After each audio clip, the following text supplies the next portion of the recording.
Okay. It's on live now. Oh, okay.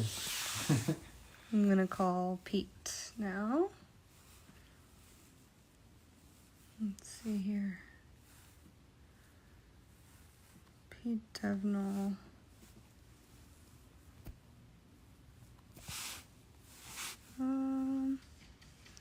Uh-oh. Is this in? Should I let her in? Yeah. Okay. But then she's going to want to get out. Well. Here we go. Come on. There we go. Hello.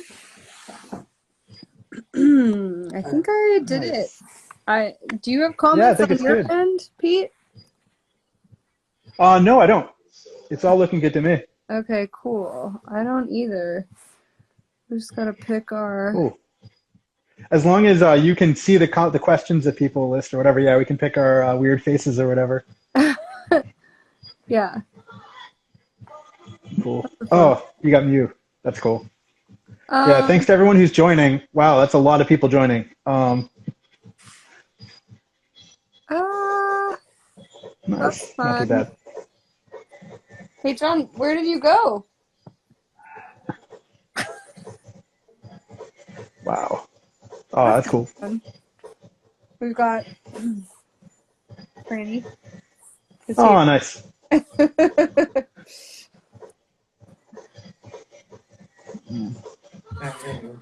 All right, well, we're live. All right. Cool. Hey, Pete. Hey, Marcy. Hey, John. How you doing? Good. How are you?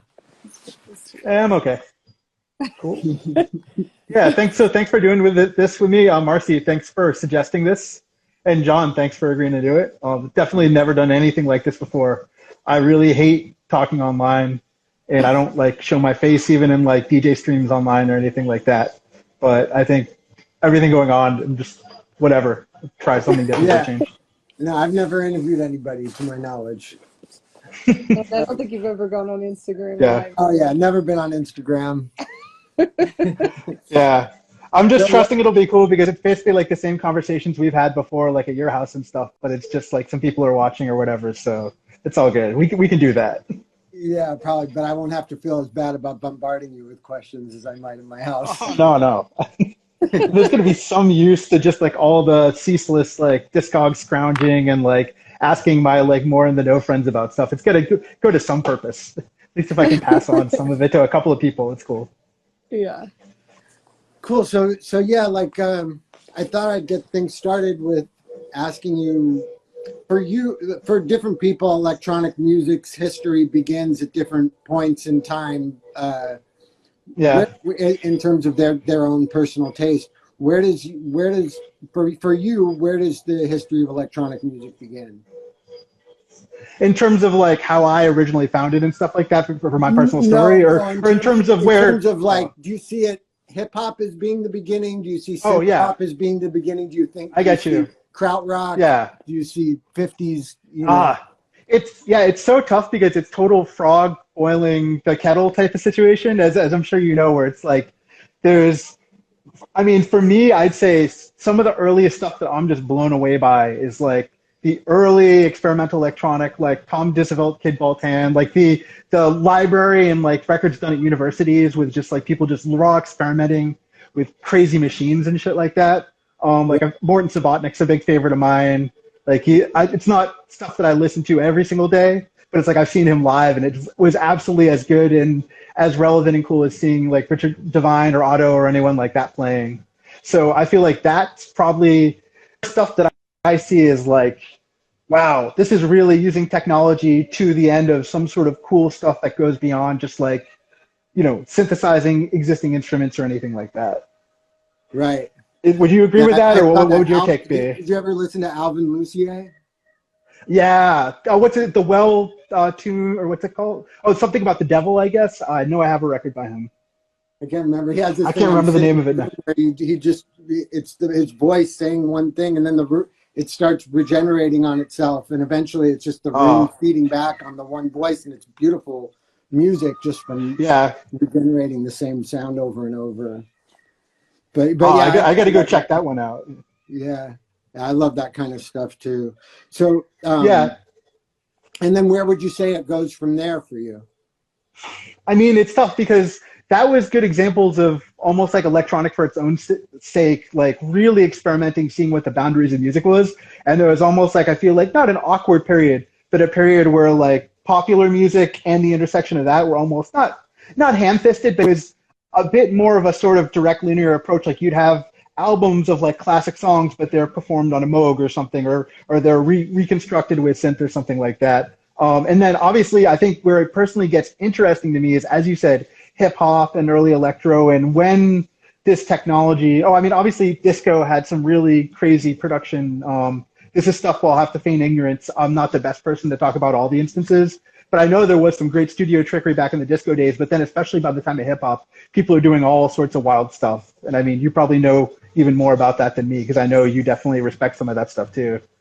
But you were saying you like Tamita and Wendy Carlos and stuff like that. Oh yeah, I definitely like that stuff.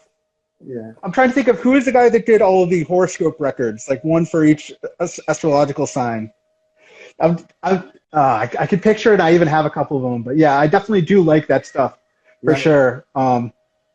Yeah, it's real interesting to hear what people were doing with synths when there was no rules about how were you supposed to use them, or what were you how are you supposed to achieve a certain sound. Like nobody had made the rules yet, so they would do weird stuff to try to make it imitate a violin or a cello or whatever, like exactly voices or whatever. Yeah. It's interesting listening to that stuff from the 60s. Yeah, that was really cool. And man, it's just really tough to pinpoint certain things, because I do feel like there's some of it that really just try to be musical, and it's almost sort of taking a musical template and applying the instrument to it. But what you said about synths, I think what's cool is like early on, I mean, obviously there were some mainstream synths early on, but a lot of these guys were just literally building their own crazy stuff at universities or whatever. So it wasn't even just a matter of like a band going and, buying something at Guitar Center or something. You really had people going from like the circuit level up and just like building this madness, which I think is really cool. Totally, because it's before they invented the modular synth. People were taking the elements of a synth and putting them together in their own weird way with tape and cutting it up and stuff. Yeah, I'm really into that kind of stuff as well, like Xenakis and Parmigiani and Pierre Schaeffer. Oh yeah, Bernard Parmigiani is a big favorite. I didn't really find out about him until I got into IDM, and as soon as you like get beyond the crust of IDM into like Schematic Records, Auto, and all those guys, like as wild as they are, they'll like talk your ear off about all that, and they absolutely love it and are hugely influenced by people like him. Totally. But as far as your real passionate interests in, I guess you weren't even really into electronic before you got into breakcore, or you were into some electronic music? Not really. I mean, I really came from like, I got into music when I was really young, and I was into like just whatever I could find when I was like 5, 6, 7, 8. The first thing I found being in Boston was like crazy punk, metal, and grindcore and stuff like that, like sort of band stuff, just because Boston always had a lot of record shops for that. And there was like, even near my school, there was shops where I could go down and like people in the bands would work there. So that was the first stuff that I found. And that wasn't really anything to do with electronic music, but it sort of was basically noise, a lot of that stuff. It was basically pushing beyond the point of classic, even aggressively fast punk songs, to the point of like doing something that's a bit more like transgressive and not just a linear, not to disrespect songs or anything, but it's almost like a different type of thing than a song. Like a band that would do like, this band around here, AC, recorded like one record where they did 16 takes of 16 totally different things and being as crazy as possible, and then just overlaid them all on one record. So it's like the most dense noise, completely impossible to understand type of thing. And I remember just loving that when I was 12, 13 years old. Nothing felt more badass to me than like hearing something like that like you almost couldn't even understand what was happening. It was all like flying by your head so quick. Yeah. But honestly, before electronic music, me being a nerdy kid with like a crappy computer early on and stuff like that, that made me want to find some sort of intersection of like that sort of stuff with electronic music. So I'd probably say that's what it was for me. Yeah. Yeah, like people forget that about, punk and stuff, that it was a barrage of electricity, in the same way that when you play a synth, you're basically playing electricity. Like, that's what people were doing with loud amplification and stuff and recording. It's all electricity. So it sounds like you just were drawn to that early on, you know. Yeah, I'm kind of curious. What was the earliest stuff for you that got you into it? Like, it's weird because I went through different phases. I guess when I was a little kid, I have a distinct memory of hearing "I Feel Love" on the radio for the first time, being like 6 years old. So I remember knowing like this doesn't sound like anything else, you know, knowing like totally. wow, what sound, you know, where do those sounds come from? I mean, for me, all music was like that, but I could tell that was different from everything else I'd heard, you know. I used to think that song was all electronic, but I found out recently that I guess the kick drum is a real kick drum. But anyways, it was like, you know, it was the first time that there was like a #1 song that was all electronic instruments, you know. Yeah, I would say something about the pulse of that song, even if it did have a live kick drum, it does feel sort of other and doesn't feel like a live band playing that or anything by any means. Yeah, it's all sequencing. So yeah, like I knew something was strange about it, but I didn't know what. But I remember the moment. I remember where I was in my mom's car in Florida, Fort Lauderdale, right, driving around. But oh, nice. But yeah, you know, it was always like different things. Like through like growing up, I liked that weird '50s, you know, like Edgar Varese and Xenakis and stuff like that. I was into that when I was young. Like, but you know, just like Brian Eno and things like that. Like, definitely wasn't aware of house music or acid or techno or anything like that during the '80s. You know. You found out about jungle in the '90s. Yeah, I found out about jungle in the '90s. Yeah. But yeah, cool. Oscar, I wish I had heard about that earlier on. What age were you when you were hearing like Edgar Varese and like that? I guess about 13, 14. Yeah. Oh wow, that rules, man. I wish I had more of a formal and, you know, no disrespect to myself listening to bands like AC or whatever. Or there was a Florida band I used to hugely love called Assuck. That were like my that was my thing when I was like in like 92, 93 or something like that. But I would have loved to have a bit more of a formal interest in, you know, electroacoustic and stuff like that. Right. Yeah. I was aware of it at that. I mean, I had the records at that age. I used to buy them and listen to them and trip out. But yeah, that Poem Electronic of Edgar Varese, it's just one of the greatest pieces of music ever, you know. It's just like, you just hear that. I just remember hearing that and just being like, wow, what the hell is that? It's a whole world coming through your record player, you know. It's not just like a song. Yeah. For sure.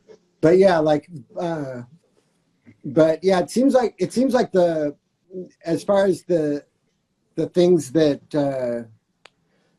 directly led to things like for me, jungle and breakbeat hardcore seem to me to be direct descendants from hip hop. Hip hop, like, you know, synth pop may have been some part of it in some way, but it really seems like just a faster version of hip hop in a lot of ways. Do you agree? Yeah, I feel like it was I don't want to say the British version of hip hop. There very much was a British version of hip hop. Some of it was actually called Britcore, but it was the first distinctly British version of something like hip hop, where it was actually a combination of basically you had these kids who came over, who were there, and like either they or their parents or their cousins would have like a sound, like a reggae sound system. So they'd have all the old like rare groove and soul records and reggae records. So they'd get the bass lines from those. But obviously they were around in the 80s, so everyone was loving hip hop and electro. So they would have those records, so they'd be able to sample the breakbeats from those. That's why a lot of if you listen to a lot of early jungle hardcore records, some of them do sample from some really cool crate dug breaks, but honestly, a lot of them aren't too precious they don't use an original super rare groove sample like breakbeat that no one could find at the time. They're more likely to basically they would take a hip hop record where that hip hop record from like the late 80s, early 90s, that guy sourced the cool rare groove thing and added his own drums on top. And that would be what the jungle and hardcore guys would find. And they'd sample that break and then they'd speed it up to twice speed and chop it up even more or whatever. So yeah, I definitely see it as a combination of the hip hop thing with the reggae bass lines, and then especially more so early on, not as much as jungle went on, but especially with the 92, 93, there was a lot of the Belgian influence of like the crazy rave synth and stuff like that, which was just a big thing, you know, coming out of New Beat into just like quote unquote, techno and rave or whatever. It was the earliest hardcore was a big mashup of all those basically. Yeah. So do you have any favorite sort of obscure? I guess we could take it back to either like Jamaican music that you see that you see as being related to hardcore and jungle, or hip hop that's some maybe things that are some of your favorite things from those genres. Oh man, it's tough to say. I'm a little bit ignorant here. I love hip hop, and I love dub, and I love reggae. I don't know as much as I should about dub and reggae. I've slowly started to build my collection now. But I mean, you know me, I'm like, I have trouble when I when I start to get into things late, because I always love the details and the intricate, obscure, nerdy stuff. So it's almost frustrating because I feel like I'm starting on the ground floor. Obviously, the main producers, you know, people like King Tubby were influential, stuff like that. In terms of hip hop, one of the producers who got a lot of stuff sampled was a guy in the UK called Simon Harris. I think he worked for or ran a label, Music of Life, which was sort of the main UK hip hop imprint that had all basically the biggest hip hop acts in the UK. I think maybe other than like Silver Bullet or someone like that. But the thing was, I think they even actually did an album that was Simon Harris, Harris. And I'm trying to think of what tracks you would have heard his breaks in. A lot of I think like Criminal Minds. A lot of his breaks ended up in stuff where he did stuff sort of similar to the US guys. I guess all the hip hop guys did it, where, you know, they take an original funk speed break. Those guys, the real good guys, would take it from the source. Other people would take it more from the Planet of the Breaks comps, and I'm sure you've seen those, like the ones that would have collections of breaks. But then they'd layer drum machines on top just to make it fatter and basically make it work better in hip hop.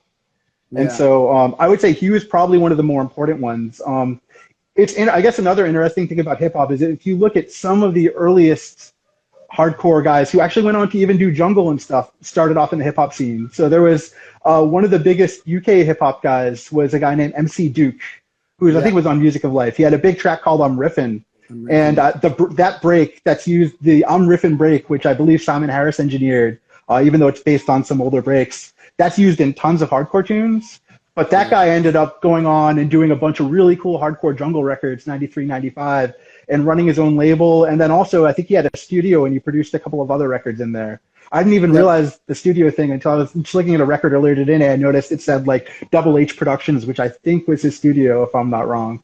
So that guy was, and then there's another early guy who's still around. He just put out when he makes hardcore, his name's what is it again? He has a couple of different ones. I think he uses EKUDCM, which if you spell it out is actually MC Duke backwards or something. But his label is called Hard Disk Recordings. I think I heard he's finally getting open. Some people might be reissuing some of that, which is cool because some of the ones on his label are like impossible to find. They're like $200, $300 or something, but they're really cool. Like that 93, 94, 95, choppy breaks, dark, sinister hoovers. You would think that they would have a lot of vocals on them. Honestly, he doesn't have any like rapping on top at that point. It's really switched over more to like be about the beats and stuff like that, which is cool. Yeah. And so, sorry, to go on with what were you saying? Yeah, I mean, so that was a good example. I'm trying to think of other like hip hop people. It's so tough. The main thing I can say, and I alluded to this before, was just in general with hip hop, it's all about these things called like second generation breaks, which is basically the idea of it's not the breakbeat sampled off the Amen. Oh, here's a good example. It's not for the Amen, the original Amen. Maybe some people sampled it from the record, a couple of people. Way more people would have sampled it from one of the original Beats and Breaks comps, or the sort of bootleg comps that would have like 20 different samples on. Because, you know, kids didn't have a ton of money. They weren't going to be collecting super rare, hard to find 45s most of the time. So most people would get it from that or from a sample CD, or some people would basically take that break, and instead there was a famous track by Mantronics, who I'm sure you're a fan of. It was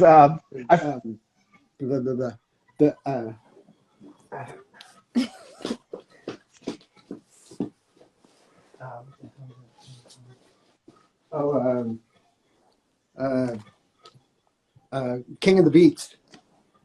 King of the Beats. Yeah, King of the Beats. So Amen is sampled in a bunch of tunes too, just because it's like what we can take. Most people didn't have great production studios or really quality gear back then. So it's like, well, you could try to, if you tried to take the original source, you'd have to do a lot of work to beef it up, and most people didn't really know how to do it. So it's better to take like, you know, some hip hop engineers' work who actually worked and made a beat really sound sick and warm and compressed. And then if you just use that instead. Another good one that came to my mind off the top of my head is there's this obscure UK record, Dominant Force Rapitivity, that nobody knows, but it's cool because that break was used in some really big hardcore jungle tracks by like Pesce and people like that. And it's just, you would think that maybe it would come from a big obvious tune, but no, it's just from this mad obscure cool hip hop record from the UK. Wow. Awesome. I wrote it down. Cool. Nice. So what were you going to say? He said nice. Yeah, well, I was going to say basically, before we go on, just I'm curious, like, do you have, aside from amens and stuff, do you have any favorite breaks? Hey, that was one of my questions. Like, what are your... Oh, okay. but you know, let's wait and then we can trade off answers. That'll be cool. Yeah, okay. Okay. But yeah, so far I haven't been reading any of my questions that I wrote down. How are we doing on time? You guys can talk as long as you want. Oh, we can, great. Yeah, there's no... Cool. You guys are tired of this. So, so yeah, do you have any interest in going over like, because I take it your favorite music is UK breakbeat, hardcore, and jungle. Is that correct? Is that your? Yeah. Would you say that's? Yeah. So would you be interested in talking about going through year by year, say from, I don't know when, from like 90 to 95 or 96, and just going through each year and talking about music that you think might be some of the most stand out to you, not necessarily the ones that were the most trendy at the time or the ones that led to the biggest trends, but the ones that for you stand out? Or do you feel like you've done that enough on Blog to the Old School and there's no reason to be That's a good question. We could talk about it for a bit. I definitely want to stress with all this stuff, by the way, like for everyone listening, I ain't shit. I'm not like a super specialist at this. I'm like a weird generation guy where by virtue of being obsessed with it for 20 years, I'm happy to like blab on and on about this stuff. But the sort of one of the problems of the internet is that like, because people don't know what you know and what you don't know. Depending on how sort of assured people can be when they talk online, sometimes it's easy to see what I'm saying. I mean, you see this with everything and be like, oh yeah, that's the truth. I could be fucking stuff up. I could be like saying some incorrect things. There's definitely lots of people who know way more than me, but it's just definitely something obsessive for me that like, I really love to talk about it. So more coming, that's actually cool that you asked me about something that's totally subjective. A lot of us who love that kind of music who weren't there have learned a hell of a lot from Blog to the Old School, and not to mention your enthusiasm for it is contagious, and you don't need a license to have enthusiasm for something, you know, like Thanks, yeah. And including like, I'm pretty sure people like Baby Kane or other people that you've interviewed who were there at the time, like appreciate your site for giving new awareness to what they've done, you know, to younger, newer audiences. So like, I don't know. I love hearing you and reading you talk about that kind of music. So, you know, I don't think there's any reason to, you know, to have a disclaimer or anything. No problem. Like that. I didn't mean to divert it. I just wanted to do a big heavy caveat just before I launch into some stuff. Because I know that's what I would want to hear, because sometimes I also read what other people write. But I do think it's interesting that because of the internet and because of, I mean, I've been involved with stuff IRL a bit too, like I started going over to UK parties and buying records there around like 97, 98, but I wasn't there in 92, 93, 94, 95. And I was telling you a couple of days earlier this week, because of the internet, there's totally people in the middle of nowhere who've like never even been to London, never bought one of these records in an original store, but who just by virtue of like digging in, going on Discogs, going on other places, have like made crazy lists of records. They found records that no one else really knew about. They've like tracked down artists. There was one that I mentioned to you. There's this guy I kind of want to shout out, though I haven't seen him online much, named Gorn, Gorn, and he literally lives in fucking Siberia, and he has the craziest lists on Discogs of like all the most obscure dark side records ever, and like all these records that even people in the UK didn't know, because they sound like jungle, but they were produced in like more around like 97, 98 when that sound had gone. So at my best, like I kind of hope to like doing vlog to the old school and stuff. I'm trying to provide more of a secondary resource kind of thing like that to be like, hey, any of us can, show our enthusiasm and try to get information out there because it's all sort of additive or whatever. Yeah. But yeah, I'm happy to talk about a couple of favorites. Just things that are personal favorites to you, just could be obscure, could be well known, whatever, just I'm interested in what stands out for you from each year and perhaps, Sure. Not if that's I guess to start with that's hard because thousands of things came out every year and it was just like. Yeah, and honestly, I know we sort of talked about what we were going to talk about, but just so everyone who is online knows this, we didn't discuss these questions fully. This is all like brand new to both of us, so this is real live reaction shit. Okay, let me start over. Let me start over. Okay. How many records do you think there were between 91 and 95 from that basic scene of UK hardcore? Yeah. This is a good question. I've been trying to figure this out on Discogs, and it's tough because I know that I personally own about 6,000. I'd say I probably have like somewhere between 85 and 95% of them. Discogs, it seems like it's somewhere around 9,000, but it's hard to say because certain records had multiple pressings where there's like the regular label pressing, there's the white label pressing.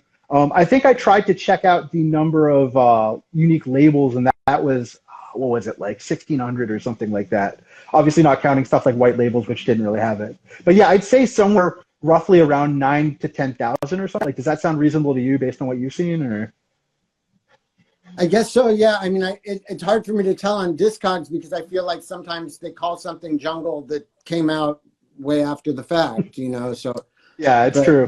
But I guess you're able to refine it to that period of time or something? Yeah, and it's also tricky because in early days, like 91, there are certain tracks that are kind of hardcore, but then they're also kind of house. It's more of almost like house tempo, but with a breakbeat behind it. And there's literally stuff, I think it was more called breakbeat house. So you'll find some records that are like breakbeat house, some that are breakbeat hardcore, then some that are breakbeat slash house slash hardcore. And I guess I would kind of call those hardcore. Sometimes it's hard to tell what really pushes it over to that hardcore category. It's just like that, like it's literally a difference of like plus or minus 2 or 3% edge to the tune or something like that, or almost just whoever is adding it to the site, whether they felt that it came from it. I guess the real nerdy people might know sort of what scene it was coming from. There definitely was much more of a real like refined house scene back then where there might have been more sort of, there are tracks that are very much sort of breakbeaty, but they were house tunes and they had nothing to do with hardcore. So yeah, it's all a little bit mixed, but yeah, I'd say 9,000-10,000 track range, which is kind of crazy when you think about like a 5-year period, like 2,000 tracks made, and this isn't music that's being made all across the world at once. This is like hyper localized to one country by and large. Some other countries, some other people doing it, but like that many people cranking out that many tunes, it's like like 10 tracks a day or something like that. It's wild.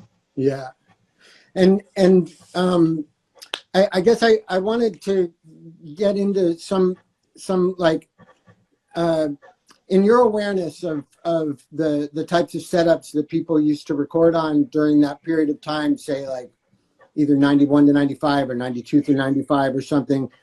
Like could you just explain for people that don't know what the general basic setup was with Amigas and stuff?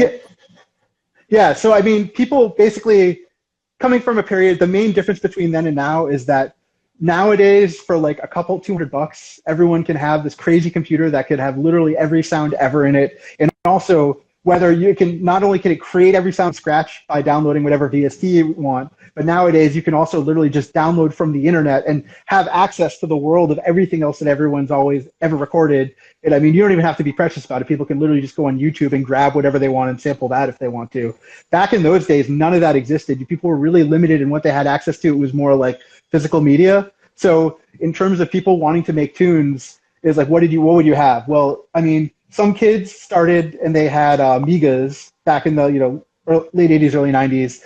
That was one way to start to work on tunes. And I mean, that was cool because it was if you had the Amiga, then there was software you could use for free, like Octamed Pro Tracker, stuff like that. And that's nice because that was an easy way to start because all you needed was the Amiga. Oh, I guess you would need a sampling sound card like Turbo Sound Pro, but that would be a cheap, 50, 100-pound thing. You didn't need an expensive sampler or crazy hardware or anything like that.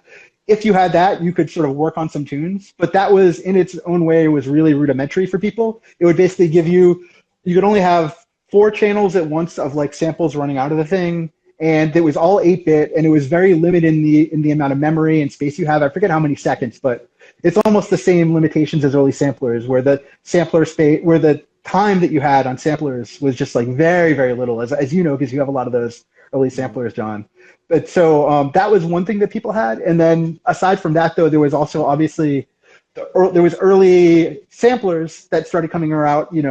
There were samplers like the EMU emulator and things like that earlier on. I honestly don't think much of that got used for really hardcore and jungle. It really started to take off with the Akais, like the S950, the S1000, as we were talking about before. I actually asked a buddy of mine about this because I really don't know much. I wasn't buying the samplers back then, but I was curious, like, why did people mainly do the S950?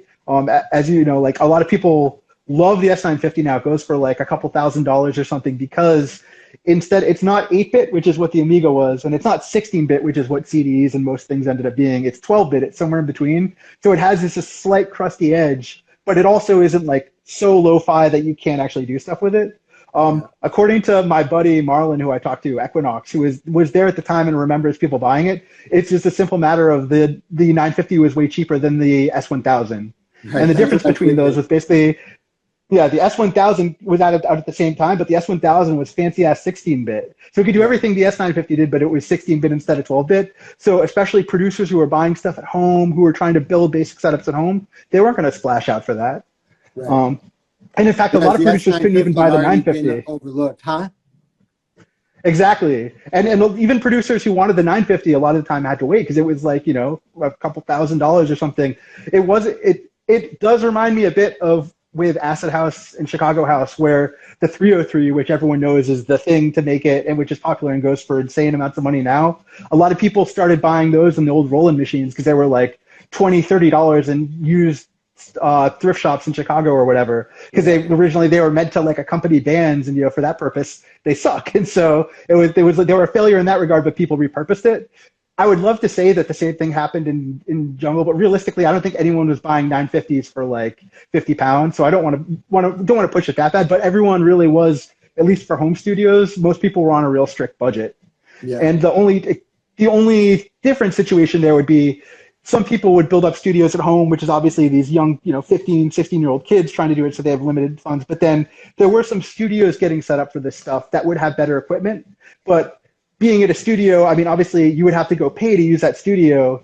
And, as you know from working on stuff, having a setup at home is just really the vibe. It's really good to be able to constantly have it and not go in and sort of rush stuff out.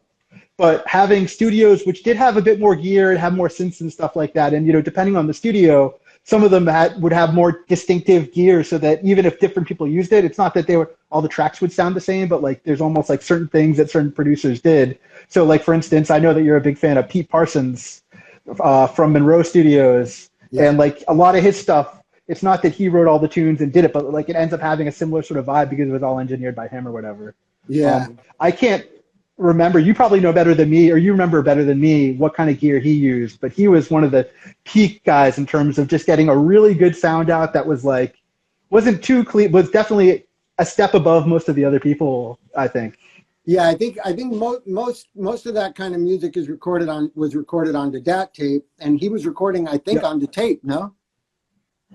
I think all his original recordings were done to DAT tape, but there's depending which artist went in. It's funny, I actually remember talking to an artist. Well, it's funny. It's interesting to me because I'm a fucking nerd, but I remember talking to an artist maybe 3 or 4 years ago who had a track on a comp, and then I heard he had done a whole other session with Pete Parsons that never came out. And I was like, shit, man, you got to find this for me. I want to hear it. He's like, and he sent it to me, and it was like way lo-fi. It didn't sound like Pete Parsons. And what he told me was, at the time, he could just barely pay to afford to go do a session at Pete's studio, but he couldn't afford the DAT tape, and he didn't really have time to finish it. So they just recorded it down to cassette. But really, any people who did real pro sessions or were looking to get stuff signed would record it down to DAT tape. because realistically, there was a few ropey white labels that did get pressed off of cassette tape, but that I don't believe that was a common occurrence. Maybe early days are for. I meant like half-inch tape or quarter-inch tape or one. Oh, okay, 1 interesting. Tape. Like, do you know? Shit. Like, do you know? That's like I'm guessing like Prodigy like wrote their shit in a bedroom, but then I think probably went to a studio and recorded it on tape. No, yeah. Man, I should know this. I'm gonna plead total ignorance, John. I could have sworn that Pete Parsons was somebody who was recording stuff on the tape, but interesting. Yeah, I mean, I certainly know just from talking to like people involved with the label, all the finished stuff that would go off to the plants and stuff, all it had to be on DATs in the end. Right. I don't know if in between that they ever did any stuff to audio tape. I would think that most producers might not have, just in terms of the extra cost, because it was really based on these sort of quick, cheap sessions, get in, bang out a record, and no one was making that much on the records. But it certainly is possible. I would think that probably other producers like Rob Playford, people like that, once they got to the point where he was doing like records for Goldie and stuff like that, I bet a lot of that shit was done to like crazy multi-track lush setups and things like that. It's certainly possible that Pete was doing the same. That's a good question. One of us should ask him that, man, actually. I'm curious to know that. Like I was just watching that Jungle documentary where Shy FX is in the studio and stuff, and there's somebody in a patch bay and stuff. Like it's being recorded, like he did it at home, but it's being recorded in a pretty nice studio, like which producers from that period do you know for a fact that stand out in your head were actually their own engineers and weren't going to a studio to Oh man, that's a really good question. It's tough. Depending on who, I immediately just think of all the people who went to the major studios and stuff like that. Here's one. Here's a great one. Yeah, Dillinger is a guy, and then another one that I really got to shout out is Busy Bee is a perfect example of that. Busy Bee is like literally the most self-made man in all of hardcore jungle from literally age 15. He's been doing everything himself. He's put out a couple of things on other labels over the years, like one or two things, but by and large, he was always like a one-man setup. He had a studio that a ton of people used. He had many different labels. He had clothing lines. He helped do events. He was a DJ on the radio, and it was almost like a weird like business concept of like, I forget if it's vertical or horizontal integration. Yeah, it's funny. I just mentioned Busy Bee. Right now, my buddy Ben, who knows way more than me, and he was around in the early days, just pinged me on Facebook to say, mention Busy Bee, mention Busy Bee. So yeah, he's a perfect example of a guy. And with him, like even though he was doing it quote unquote at home, he built out a studio and I would maybe argue, not to disrespect any other artist saying that they weren't doing like crazy stuff, but he would really work on experimenting with beats and really trying to do some really next level shit. Like that, even to the point of it wasn't necessarily like pop music anymore. It was like literally, it's almost back to the original days of like 1950s, like Edgar Varese or like Tom Disselveld and Kid Baltan or those guys, like Morton Subotnick, in terms of like 3 different layers of time stretch breaks layered on top of each other and cutting out in different ways. Yeah. And then there was other people associated with them like Equinox and Deluxe back then who they would all have their Amigas at home, and then they would bring their tracks to him, and then he would sort of either rewrite them or like combine them in with his machine, with his Amigas and his machines, or resample the stuff on there, and they'd create these crazy Frankenstein tracks and stuff like that. He's the best example of someone who didn't have like a multi-million-dollar crazy stuff. He probably had plenty of good gear eventually, but it was completely sort of self-done. It wasn't like a stuffy atmosphere by someone who didn't love the music or anything. Yeah. Did Remark do it all by himself? Do you know? I don't remember if he had a studio on his own. He definitely is a great producer and great DJ. I'm sure he certainly wasn't a dude that was going in and letting other people do stuff for him. But I can't remember I think he did have a studio at home originally, but I can't remember now. Honestly, I'll just plead ignorance on it. Right. So is there any artists that stand out that had particularly minimal setups? Like, I guess you're saying you don't know of anybody who was doing stuff with an 8-bit sampler or anything like that. Like that just wasn't happening then, correct? Yeah, sorry. Can you repeat? What was the thing about 8-bit? It cut out for a second over here. I was saying there's no one you can think of from that period who was using an 8-bit sampler that you know of. Oh, there definitely, I mean, there was people that did full tracks on Octamed. There's a few select ones, I'm pretty sure. So Red Alert and DJ Red Alert and Mike Slammer. There's this label Slam and Vinyl that are all these tracks that are crazy they're crazy mega mixes of all the best samples and all the other music, and those were all just crazy Amiga mashups. I think that worked well because I don't know, it was just quick and fast to do, but they could also put a lot of time into it or whatever.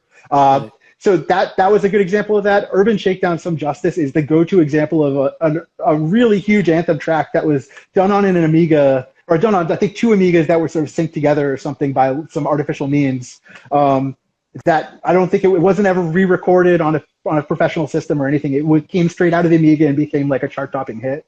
Some other producer that my buddy just like pinged me about that I forgot to mention, that's not an example of the 8-bit, but the example of someone with a really distinctive sound who did a million tracks and really had their own voice to the point where even when other people came in and worked with him, it still ended up being like more 50-50 him, is Jack Smooth, the guy from Basement Records. Basically the guy who engineered every single record on Basement Records, who was more, he did some stuff with breakbeats and stuff, but honestly, his big interest was in programming synths and programming like FM synthesis sounds sort of from scratch. So it's really a distinct sound if you listen to those Basement Records. It doesn't sound like almost any other label out there because, there's breakbeats, but they're more sort of straight looping, going with a sort of pumping like 150 to 160 beat, but then there's all these synths on top, and you can tell the synths, honestly, a lot of the other good tracks, even like probably some of your favorite synths in early hardcore stuff, they sound wicked, but realistically, that's just some shit sampled from a good techno record. None of his stuff. Almost all of his synths, I think, were more original sounds and original pads because he really invested in a big studio of like loads of synthesizers and loads of that sort of stuff.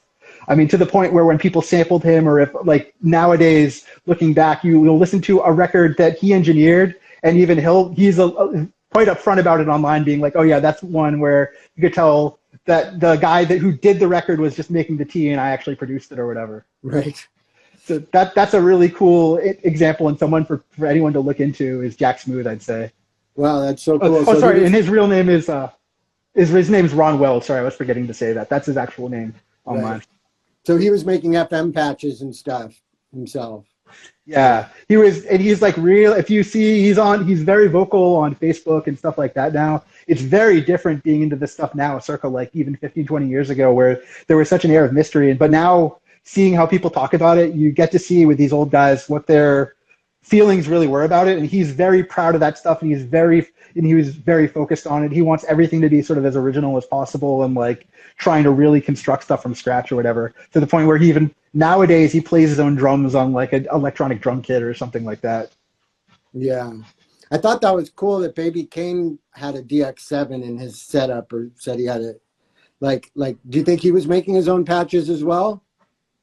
He might have been. He has that Baby Kane has that really infamous super low subby. It's like a sub bass, but it's not. It's like right above audible range, so it's like boo. So you can sort of hear it going all the way through the track. I wouldn't be surprised if he worked something that out either on a DX7 or some other gear, and was like, it became like a distinct thing for him that he ran with. Yeah, I guess it's easier now. With computers, everyone can go download a million patches.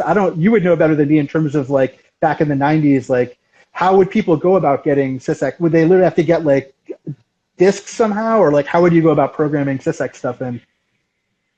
You're asking me? Yeah. I don't know that shit. No, I don't own like one big synth even. Honestly, you're the legit synth guy, I'd say. Right. Yeah. No. I like all I know is that like they were doing a lot of sequencing from a computer, but not really using sounds from a computer. And that's fair. And if they had a synth, they had a synth, but most likely they had a sampler and just like and yeah, like. But yeah, as far as like how it was all connected, I've never had a setup like that. So like. Oh, okay. So it's because there was some stuff in between too, right? Like there was the synths and there was the samplers, but then there was also the romplers, and there was things like for instance, like with Atmospheric Jungle and stuff, so much of the pads and stuff aren't sampled from the ones that aren't sampled from techno records. A load of those come from stuff like the JV 1080, which is really, really, really cool synthesizer, but it's kind of limited in what you can do. It's not like a modular thing, or it's not like a DX7 where you're gonna like build a sound from the most basic DNA blocks. It's kind of got a bunch of canned samples, and then it has patches made up from sets of those canned samples. And so you could sort of go in and tweak it. You could tweak the relative levels of the component sounds, but it's not like, as you're saying, with a DX7, where you can go in and literally say, I'm going to start with a sine wave, and then I'm going to modulate that sine wave with a square wave or something. Yeah. And as far as synthesizers that were commonly used during that time, other than the JV1 1080, what other synths do you recall that were common? I remember you once telling me a D50. That's why I asked. I thought you. Yeah, that's a great one. That's good you mentioned. I forgot that. I would never remember to say that. The D50 was a good one. After the 1080, the successor to the 1080 was also used. Man, I wish some of my buddies were online right now so they could ping me this, because I definitely have buddies who really, really specialize in. They have all the old synths and stuff like that. There was some. Sure.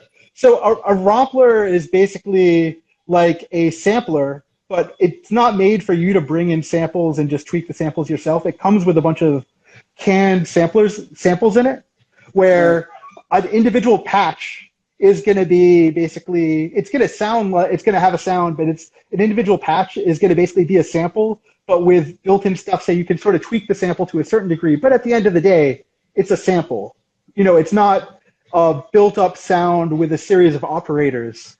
So like the example, the JV1080, I said, if you think about a nice pad and like a Lucky Spin Tune or something, that's kind of complex and it has like a few elements to it. In the JV1080, if you went into like a rompler patch for that, you would find there's maybe 3 or 4 different sounds. And one of the sounds is maybe a high end. It itself, it's not like a sine wave. It's like its own complicated sample. And then one of the other parts is maybe the low end or some like, and then maybe there's a third sound that's like a noise part of it or something. And then all of those are integrated by this rompler thing into one single patch, and they're layered in a certain way. You have limited access to sort of modify them, but you're not going to really get into it. You know, it's not a DX7 or one of those crazy TZ807 things or something where you're really ripping apart the sound itself. Right. So do you have any favorite synths? Are you very much into synths yourself? Honestly, I'm not. I love hearing them, and I love hearing like when my friends record me shit from them. My personal favorite in terms of ones which have been emulated and which you can grab is basically the JV1080, just because I didn't know about that for the longest time. I didn't have enough room in my place. I didn't have money to put into that because I was too busy buying records. So when I finally found it, it was like, oh wow, that sounds from that. That sounds from that. That sounds from that.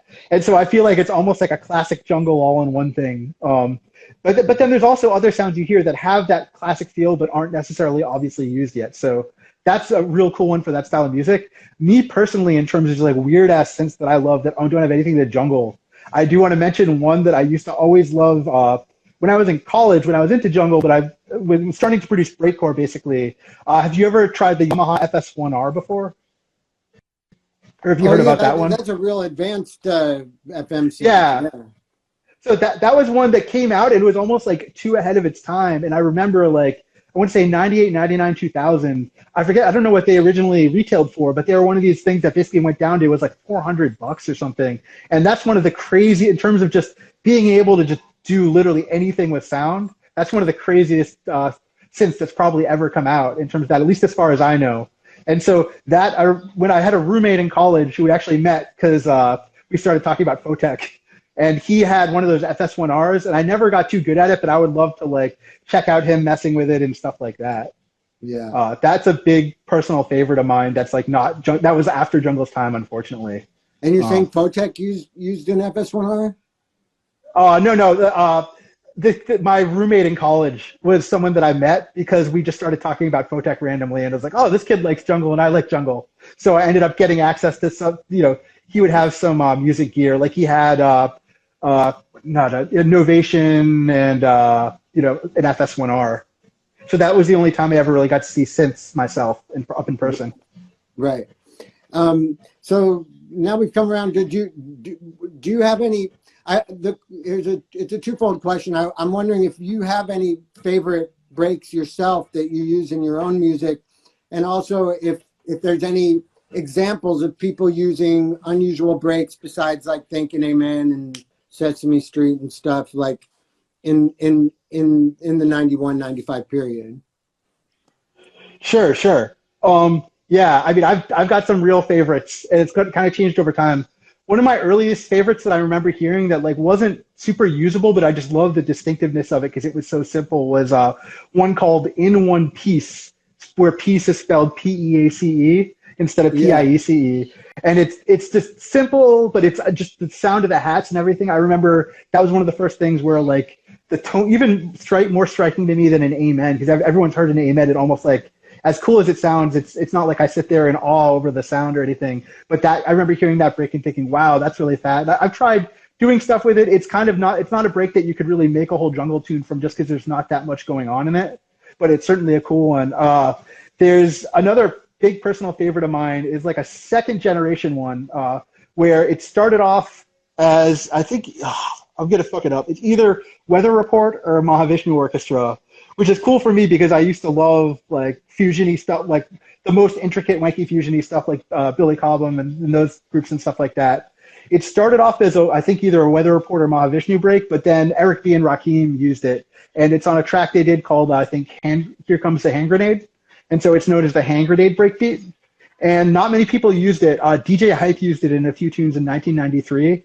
And it's just a super rolling break that's like almost all 16th notes. It's like almost every single note in the pattern is sort of filled in with a sort of cool rolling break hit. And for me, that's cool because that's always been how I approach music. I'm like, I really suck at space with music. I see all the open dots and I want to fill everything in. So that sort of made that one speak to me. But also it's just cool because it also sort of naturally falls on like a pretty straight 16th or 8th or 16th note cadence. So, I mean, that's not good for funkiness, but in terms of being able to easily chop and shift stuff around and stuff, it makes it super easy to sort of automatically like chop that up and get real cool shuffly feels to it without having to worry about like awkward timings or anything like that.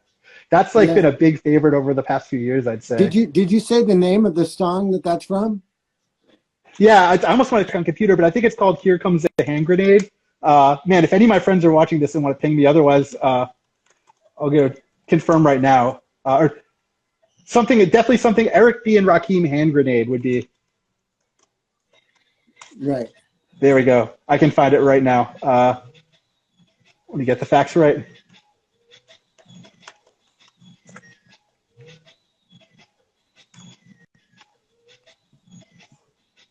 Is Eric B. and Rakim? Oh man, I hope I'm not getting that wrong. Let me search for Hand Grenade Hip Hop.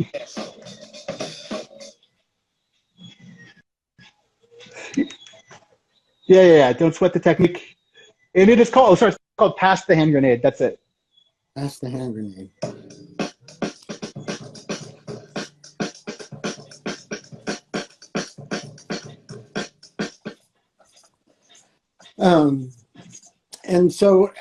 And then it is, you know, I guess there's certain artists that use unusual breaks more than others. I don't know, like like Foul Play, maybe Criminal Minds. I don't know, like I'd say a big one for that would be Paradox and DJ Trax. So those guys were always kind of distinct. They actually, unlike a lot of other people that sort of like did the breaks things when it was cool, but then 96 came, and as technology got better and better, the dance floor sort of dictated that people wanted more linear, harder, louder, more oomphy sounding stuff, which sort of made people move away from the tone of breaks.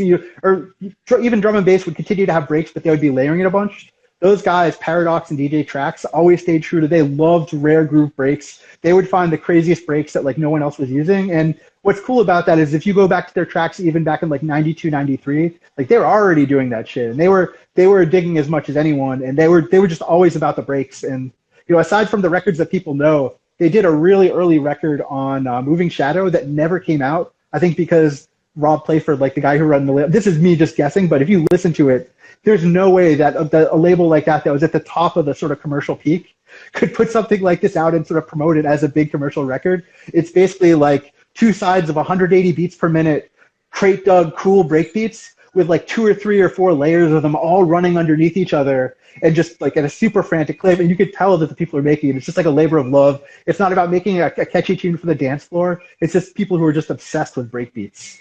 So I'd say those guys are probably kings for that sort of stuff. Who is that? It's a group called Mix Race, and the producers are Paradox, Paradox, and DJ Trax, DJTRAX.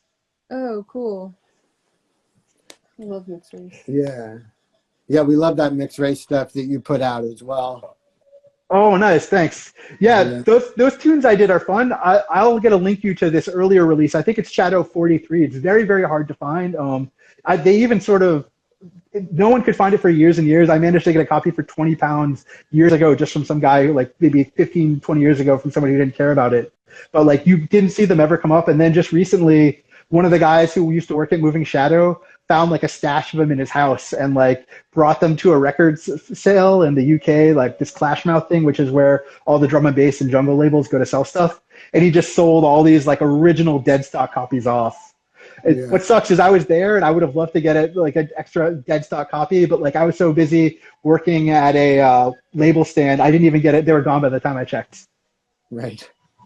On that note, there's a question from the audience about, do you have a prized possession electronic record or a prized possession jungle record that you found that's like from a needle in the haystack type?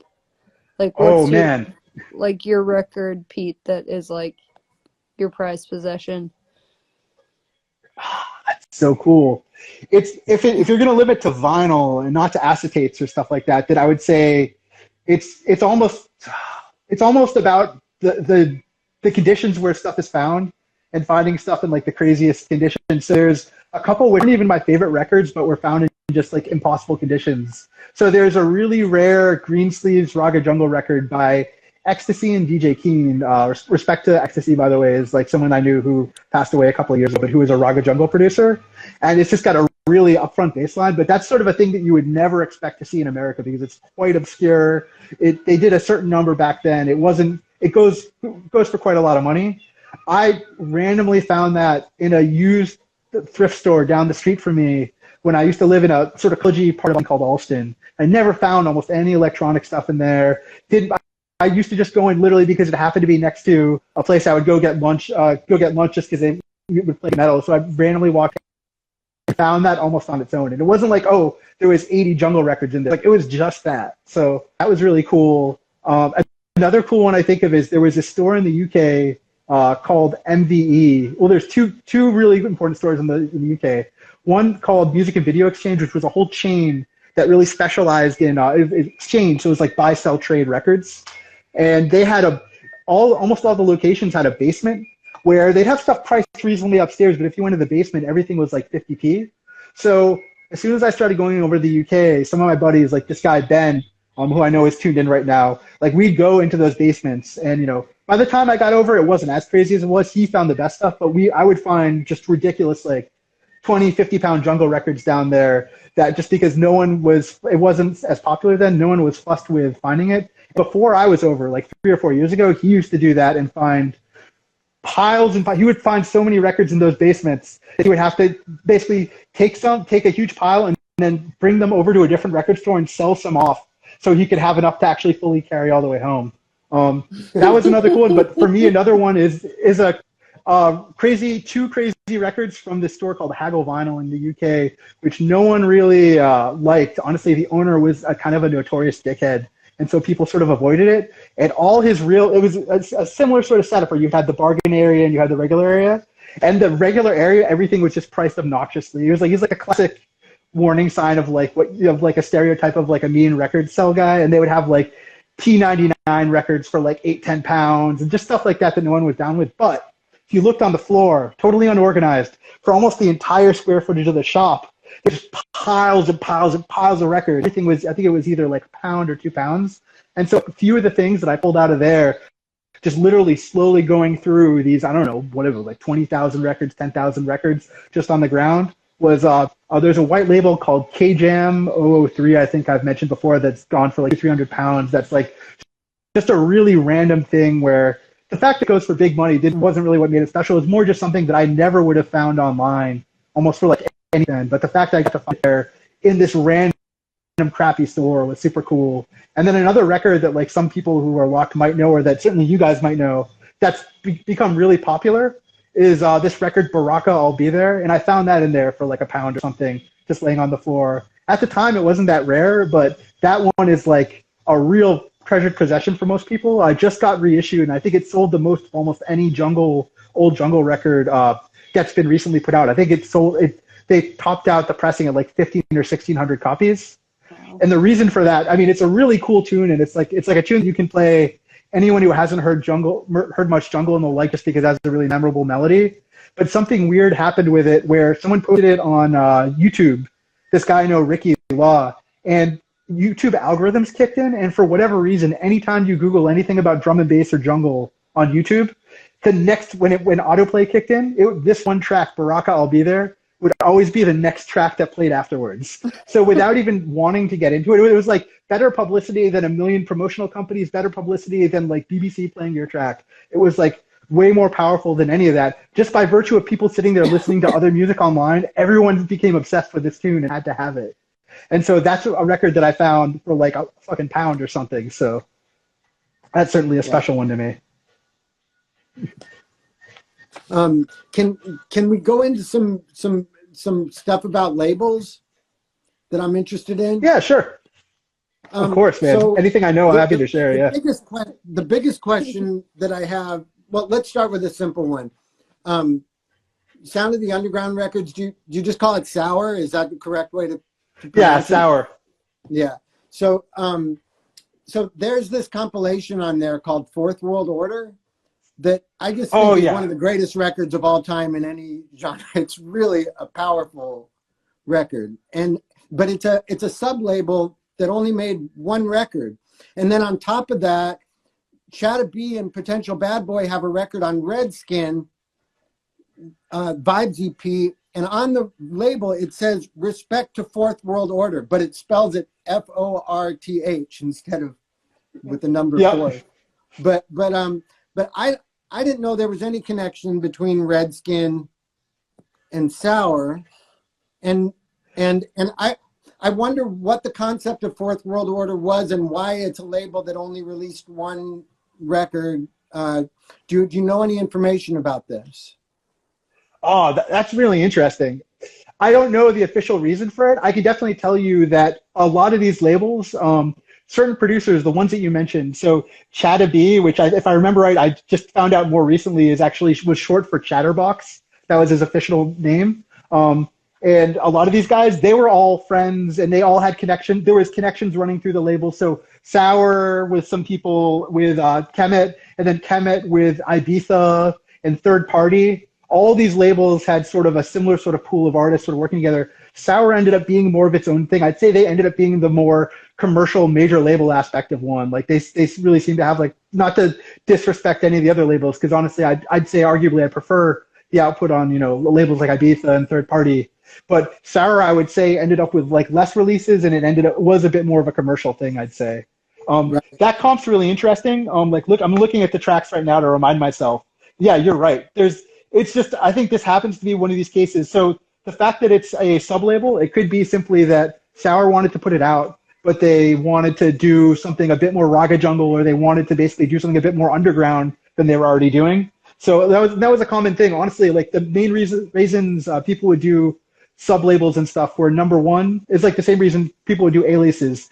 They would either try to create something to distinguish the sound, but also pragmatically speaking, some labels, other labels that were cranking out tons and tons of records, just like certain artists that were cranking out tons and tons of records, like Dillinger or whatever, by creating an alias or something, you're able to sort of break it up and make it not seem like, you know, someone's in the record store and all they see are 30 Dillinger records or like 30 records on Sour or something like that.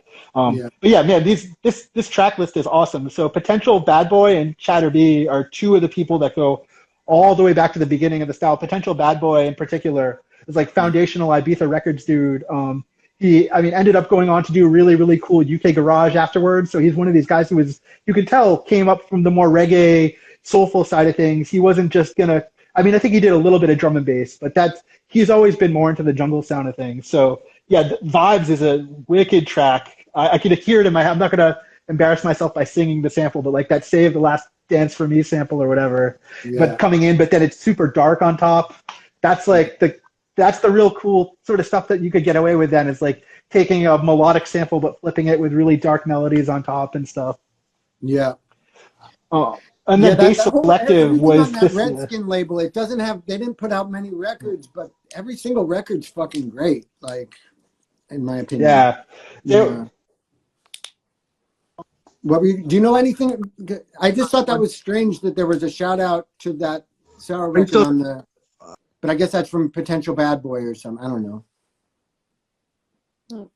Oh shit! Internet problem. Hello? I got disconnected for a second. The internet got weird. We hear your audio but not your video. Okay, let me see if I can get this back. Tap to change. Let me, you know what? Oh, here we go. Okay. Let me get this filter nonsense off. Yeah, Redskin, they did quite a lot of tunes. I think, if I remember right, the guys behind Studio 2 might have, which were like the main artists on there, might have had a studio or something. And that's definitely something that you would see, sort of like what I mentioned with the MC Duke thing, is that there were definitely some people who were holdovers, even from the early UK hip-hop scene or were producing house and stuff, where when they got into producing this stuff, they sort of had an edge up because they already had production chops or something. So, I mean, and then also just having, I assume they had probably a good background in reggae, so just like the sample picking is impeccable, you know, versus like, I don't know, some random suburban kid who would be a bit more limited in terms of what he could grab. But yeah, right. I'm just looking at the Redskin list right now, and it's crazy. I guess I should mention that Kemet Records, which is a similar sort of label, they've been doing that guy, one of the main guys from the label, this guy Mark, has been doing tons of reissues of almost every single really rare record. Oh, hey, Phoenician Snares. What's up, Aaron? We should probably take a second and say big shout to Aaron in the chat. John's wearing his shirt. Yeah. Oh, ooh, I didn't even notice that. Sick. That's cool. Yeah. At some point, maybe you should tell your story about how, because that's also sort of indirectly how we sort of met through the transitive property, John, through Aaron, basically. Because I still think that's kind of funny. But yeah, I mean, with Redskin and Kemet, I don't know, man. They were just they absolutely killed it. Oh. Oops, wait, we thought we lost you. Okay. So, are you there?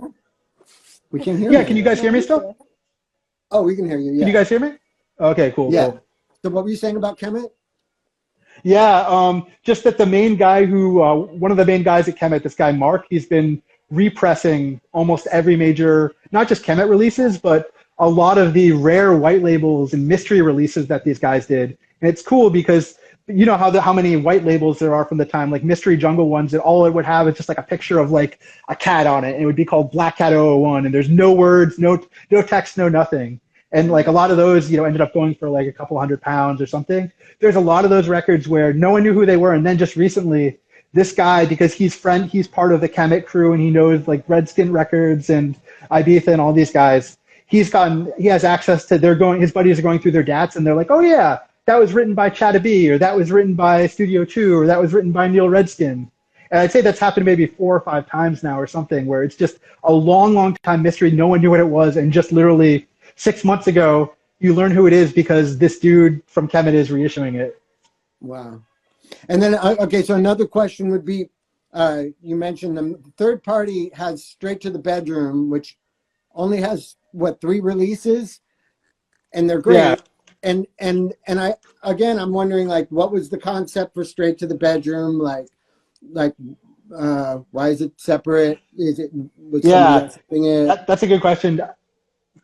Man, the only thing I remember is I was going to go check on Discord. I'll freeform it. If I remember right, the Straight to the Bedroom ones were more compilations that had like various artists on it. So it could have been like, as opposed to full label things, just a chance for different artists to do it. And it's weird. Like I would want to make assumptions and say some bullshit about how it was more experimental tracks or more homebrew stuff. But realistically, I don't think that's the case, because some of the biggest anthems on that label came from those Straight from the Bedroom records, as you know. Like that first Straight from the Bedroom is absolute killer through and through, and has some of the biggest jungle tunes on it. Right. And then Lucky Spin, which is one of my favorite labels, has Intellective and has DJ and also Pure White, which is and I was wondering if you knew of anything about the distinction between those labels, why they were separate labels, if there was a concept behind them. Sure, sure. I can speak a little bit better to this, even though I wasn't there and I don't know the dudes, just because my good buddy Lee used to work at the Lucky Spin shop, this guy DJ Harmony, and so like he's told me a bit over the years about some stuff. And I mean, basically, you have like almost two parallel labels. There was a store called Lucky Spin, and you had two parallel labels, Lucky Spin and DJ. The store was owned by two brothers, like Sasha and Justin Cohen, and one of them ran DJ and one of them ran Lucky Spin. If, in terms of the output and stuff like that, maybe if you talk to them, they would talk about some sort of brand distinction. I personally don't hear it or see it in terms of the sound. I think they both just put out tons of wicked good quality stuff. They sort of ran in similar circles of artists and friends and stuff. People like Lee Harmony or like Trace or in Orca, people like that. And obviously, like with one of the unifying things for them was a lot of those guys were using Pete Parson to do their engineering, which really helped give it a certain sheen and a certain almost like cohesive sound to it, which I guess honestly you would see at a lot of labels. So like, you know, I think Moving Shadow had a studio where someone could go do stuff. Subbase used to have a studio that was like, had different people engineer at it, like Jason D. Cruz engineered at it. I think maybe Winston Run Things or maybe Danny Breaks did for a bit. So in terms of intellective, I meant to ask him about that. It's hard to say. Realistically, it could be one of these things where they just needed an extra offset, or it could be there's a real particular use for it or something. To me, I feel like that comes on the later end of the Lucky Spin sort of story, where it's like more 94, 95, where they were doing stuff up like 92 on and stuff like that. And it has kind of more melodic tunes. But I don't know. It's just another really rough, really cool label, but that also has some of the same informed vibes as their other stuff. Yeah. Were there other labels? Yeah, you mentioned Pure White. Yeah, I have some other questions here. If you know, feel free to say I don't know. Sure. But I noticed a really funny thing. Entity Records, which has Third Eye as a sub-label of it, but you have all these records that are two labels at once. You have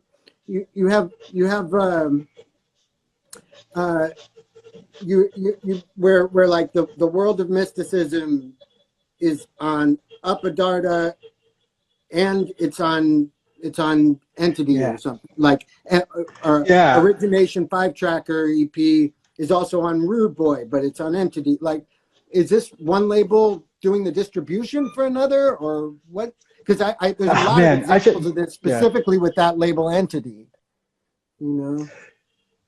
Yeah, so Entity was a big deal. If I remember right, I think they might have done distribution and done press for labels and stuff like that. I actually, one of the records that, here we go. Yeah, my buddy, thank you for still being locked, Ben. My buddy Ben, who just informed me. Entity was definitely a distributor, and that's how that happened. They, not only would they do stuff like that, but there's actually one record in particular that I know some stuff happened to where, I'm going to be putting out sometime soon, where the record was meant to be, come out on just a small label, and the Entity Records guy literally was there at the record house when they were cutting test presses, and he was literally like, I'll just do it on Entity instead. So every now and then they would do stuff like that. But I think in general, if you look at a disc, But I think in general, the ones that you're talking about on Discogs, John, if you look at if you actually click into the records, a lot of them will say the label name, but then they'll say distributed by Entity Records will be the thing, basically. Right, but like you're saying, sometimes it's that the original white label was on one label, like Rude Boy or something, and I think that it's the case with the Rude Boy one, and then it actually comes out on Entity, but it's so exactly. Yeah, like, and that makes a lot of sense because Rude Boy Records was where Photech got his start with this guy Rob Solomon Lexus, and so I could see that was actually Rude Boy Records was a record shop, and so I could imagine that like Entity saw there and started distributing their records, getting them out, and then once they saw that and once he saw how good Rob and how good Photech was, basically he like wanted to start a label and put more of his shit or something. That would certainly make sense. Right. And there was a lot of big distributors like that where it's like another big one to mention, who I know old school artists aren't so happy about, was one called Jack in the Box that had you'll see a lot of distribution in the box. And they had something interesting happen years ago where they folded really abruptly. They like shut down. They owed a lot of people money and stuff, and it was like gone forever. And then maybe some amount of years ago, someone will tell me in chat, maybe my buddy Ben, because he was able to get some of it. Someone uncovered a shack in the middle of nowhere, England, just full of their old records that they had never sold from the early 90s or something. And so some actors basically go out there and just root through this massive shack of like, with God knows what in it, and find all these old records that they had meant to distribute.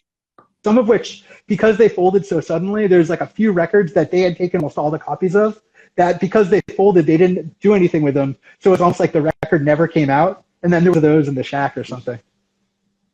Oh, shit. Wow. Sorry, Ben's mentioning that was Great Asset that folded quickly. Yeah, there was a big Great Asset warehouse.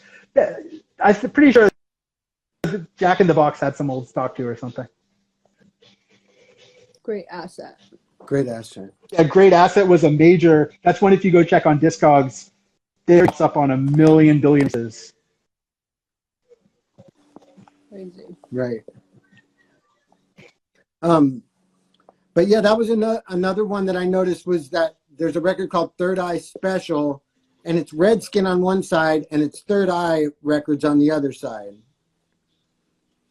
Just like, I was like, what the hell? Like the label is a different label for one label on one side and another label on the other side. Yeah. But I guess is one label, what's the connection? I know. Yeah.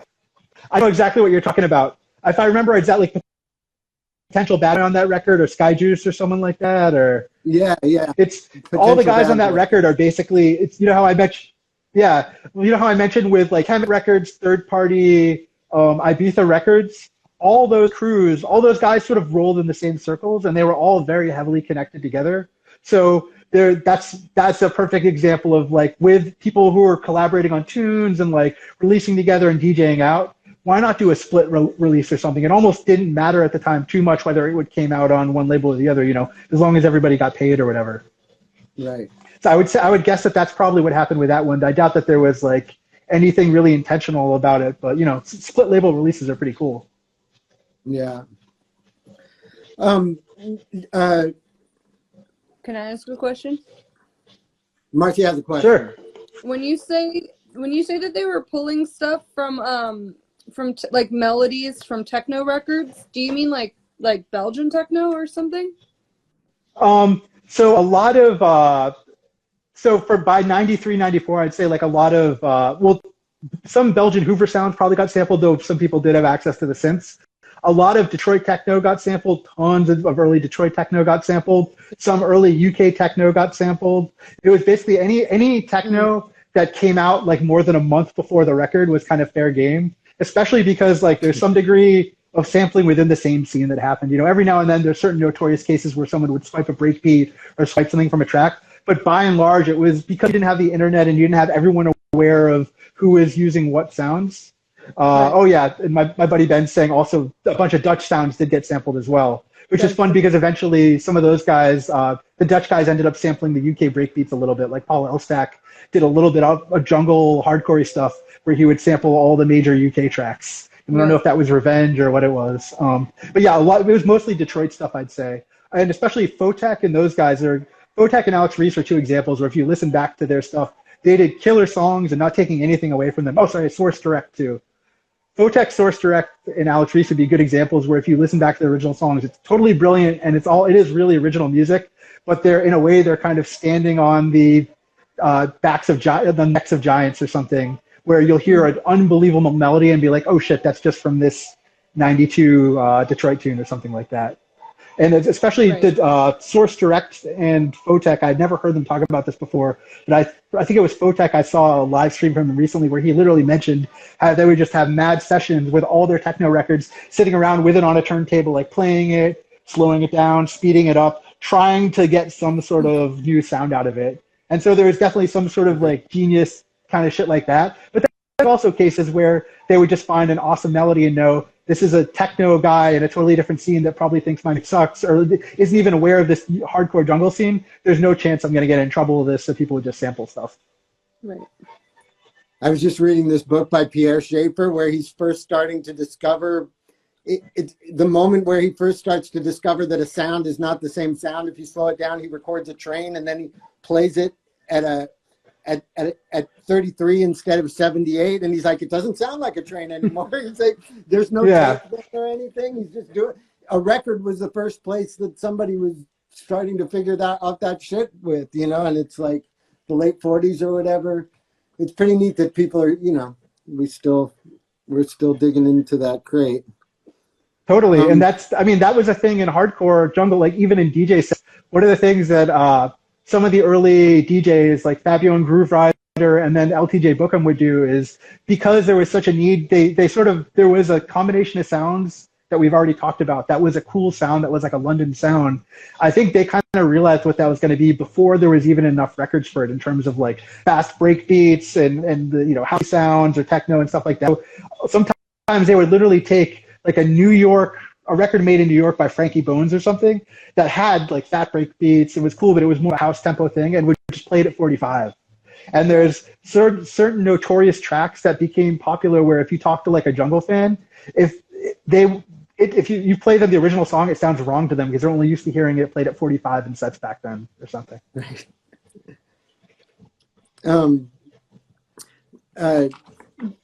Do you have anything that you like that guy Dan Donnelly of Suburban Bass? He seems so sharp for a 20-year-old in that little documentary that's on YouTube, you know, like, and they had so many sub labels, you know, like. Yeah.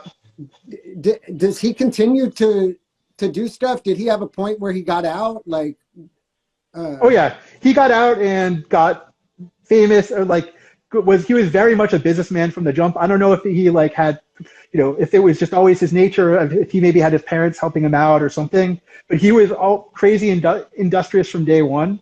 In a way, I would compare it to Busy Bee's attitude, but I'd say Busy Bee is way more DIY and is completely self-made, where the stuff that Danny did, I feel like, had way more infrastructure and like stuff sort of, if not given to him, that he had access to more stuff than Busy Bee did. But which basically from the beginning, he ran in a very business-minded way. And as soon as jungle sort of started to peter out, rather than doing the thing that some people did, which was, you know, like try to continue on and do a drum and bass label, what he realized was there's a major market in compilations and things like that. So he actually created different brands. First, he created brands for doing jungle comps. I'm sure you've seen, there's one called Breakdown Records, which did a lot of suburban bass stuff, but then they also did like lots of best of jungle comps. And as much as, even when jungle was popular, as much as like an individual record could sell a ton of copies, those jungle comps sold like ridiculous amounts. Like probably some of them sold maybe like 100,000 copies or something, which is, you know, unheard of for this style of music, you know, crazy to think about now. So he did really, really well doing stuff like that. Once jungle stopped, it wasn't like he was going to be a junglist for life. He was absolutely not that at all. He kept doing those compilations and ended up doing some really popular ones in other genres. Like he did some really well-selling like UK garage compilations and other styles after that, and continued to do these compilations. I think it's a series called Pure or something. And he had like brands for that. I think he like pushed out into doing parties. It was funny, for a long time he moved from the UK and he was living in LA. And it's like living the LA lifestyle, like with like fancy cars and like trying to get into doing movies and stuff like that. He was doing a bit of, he was still doing compilations, but it was more like tech house compilations, you know, on iTunes and stuff. Because obviously the real money in compilations sort of went down once the digital thing hit. So it wasn't really, likely it wasn't that practical to continue along that route, but it still was an avenue.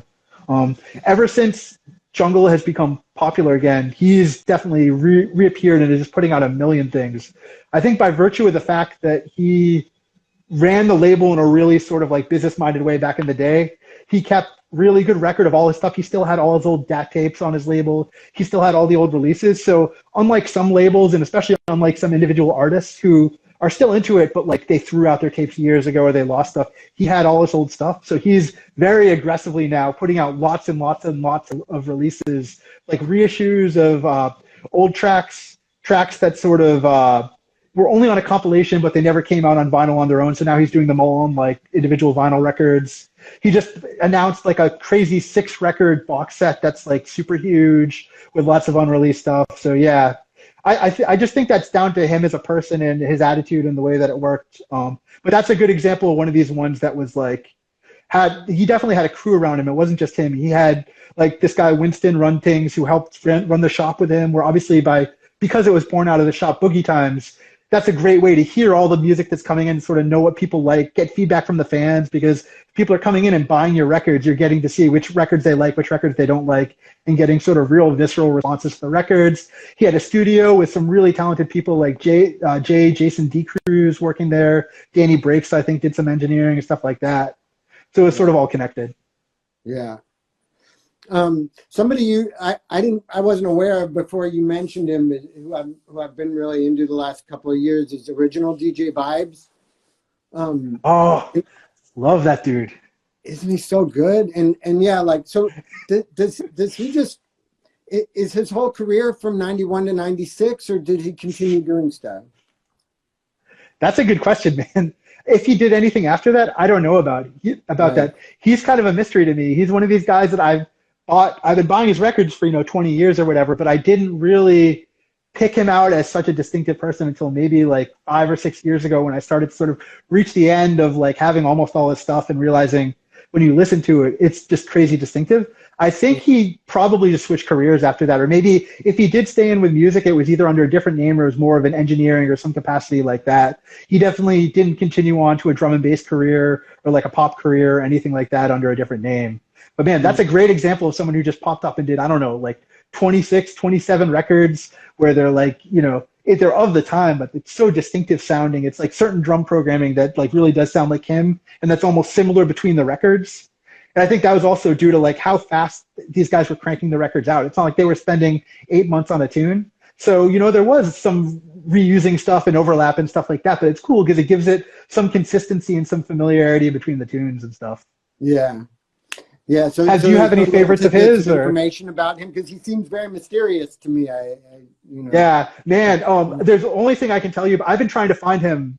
If anyone knows Original DJ Vibes, please get in touch. I'm one of like he's one of my absolute favorites, and it also surprised me. I feel like no one really talks about him, maybe because he was so limited. He didn't do a bunch of records on other labels. Like even people like Busy B, as much as he did his own thing and had a million labels and did stuff, he still got stuff out on Suburban Bass and big labels like that. Like Original DJ Vibes, as far as I can remember, didn't really have anything out under any aliases. It was really a distinctive thing to have that good quality. I mean, sometimes you could imagine someone might be stuck doing that if their stuff wasn't, a similar sound or almost wasn't good enough. That's not the case with him. His tunes were really, really killer and as good as anything on other labels, but it was just like his own thing. Right.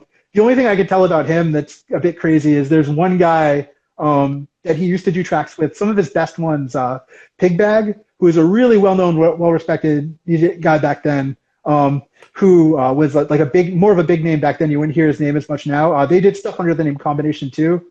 That guy ended up being put in jail for many, many years from crazy violent crime. So it's an unfortunate situation where listening back to some of the records, you try to figure out like how can you break apart can you break apart what one of the people ended up being versus this thing that was done 20 years earlier and has nothing to do with that. And I'm sure you know that with like in terms of like sometimes when people listen to like Phil Spector records or things like that, there's always that question in your mind. Right. Cool. Anyone who knows the Original DJ Vibes, please tell them to reach me. I want to meet that guy. I want to talk to him. Do you know anything about like why there's DJ Vibes from Vibes in Wishdaka, and then there's Original DJ Vibes? Was there some kind of conflict about the name or ownership of it, or a story about that? That's a good question. I mean, I would assume it was a little cheeky thing like that.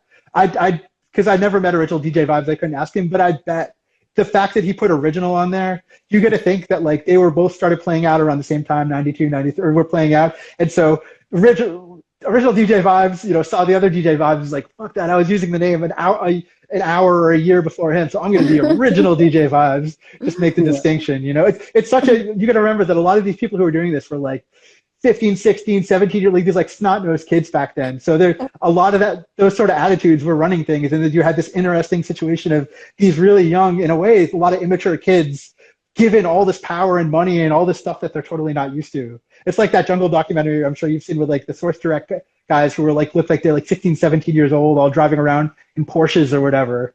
And it's just so sort of like weird and disconcerting, Yeah.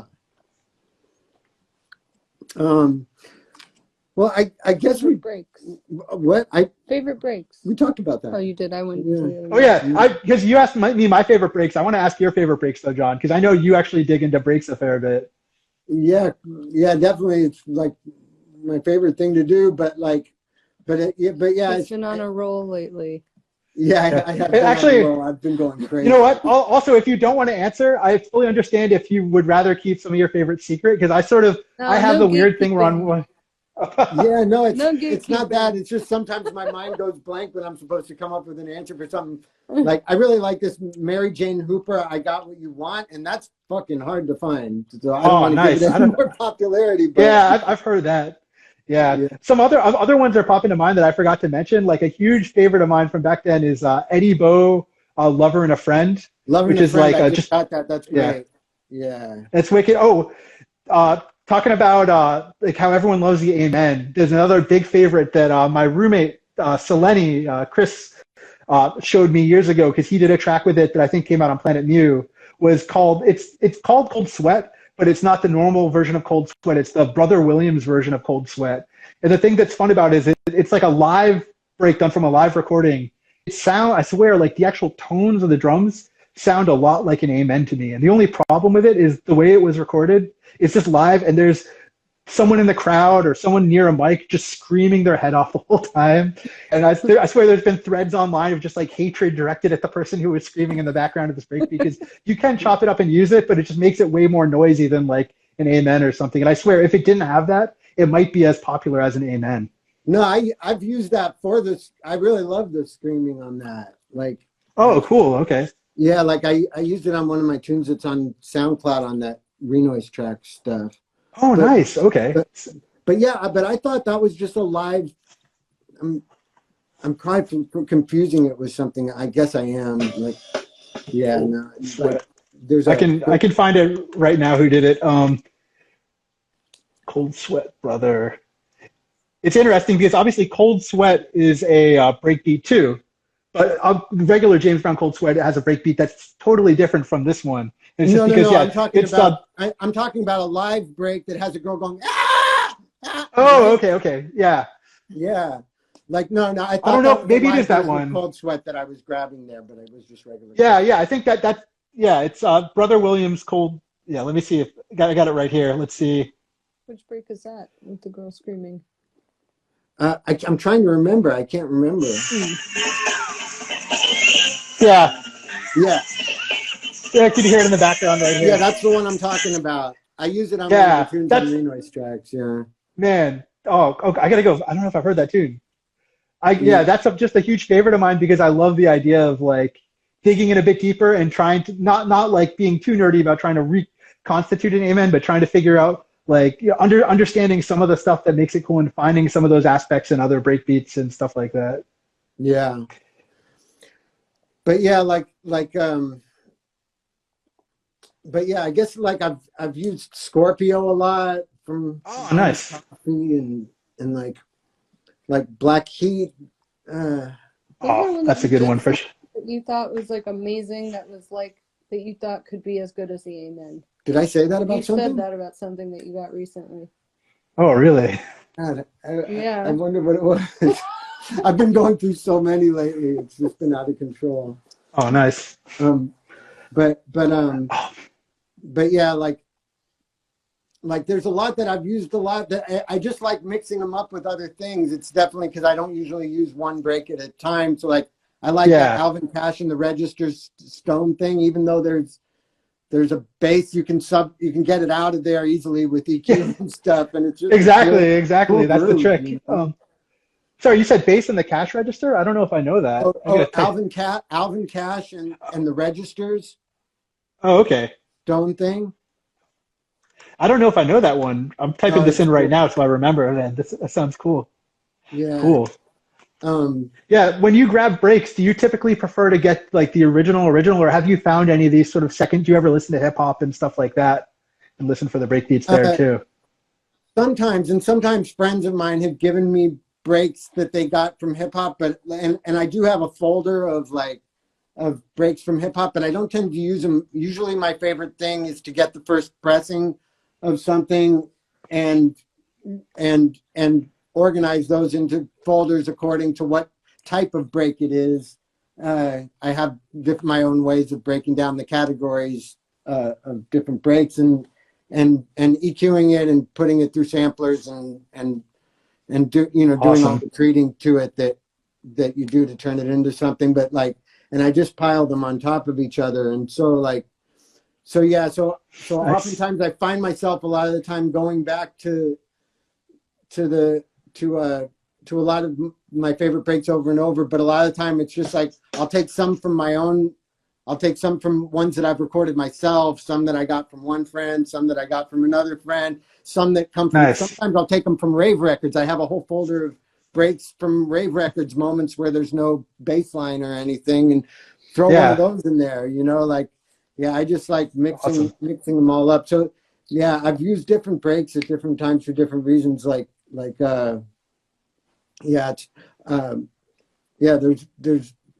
There's one.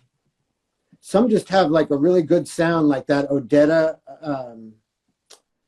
I know the one you're talking. Is it called Blackbird maybe or something, or is that a different one? It's Odetta Hit or Miss. Oh, okay. Yeah, Ramsey Lewis back in the USSR. That's cool. Yeah, those are really good. There's two in there, and yeah, this Young Holt Unlimited Rubber. Is it? Oh, wicked. Yeah, it's Young Holt. Yeah, Young Holt Unlimited. It's called Rubber Lips. That is. Yeah, Young Holt Unlimited Rubber Lips has an amazing sound and has a tambourine, so it's.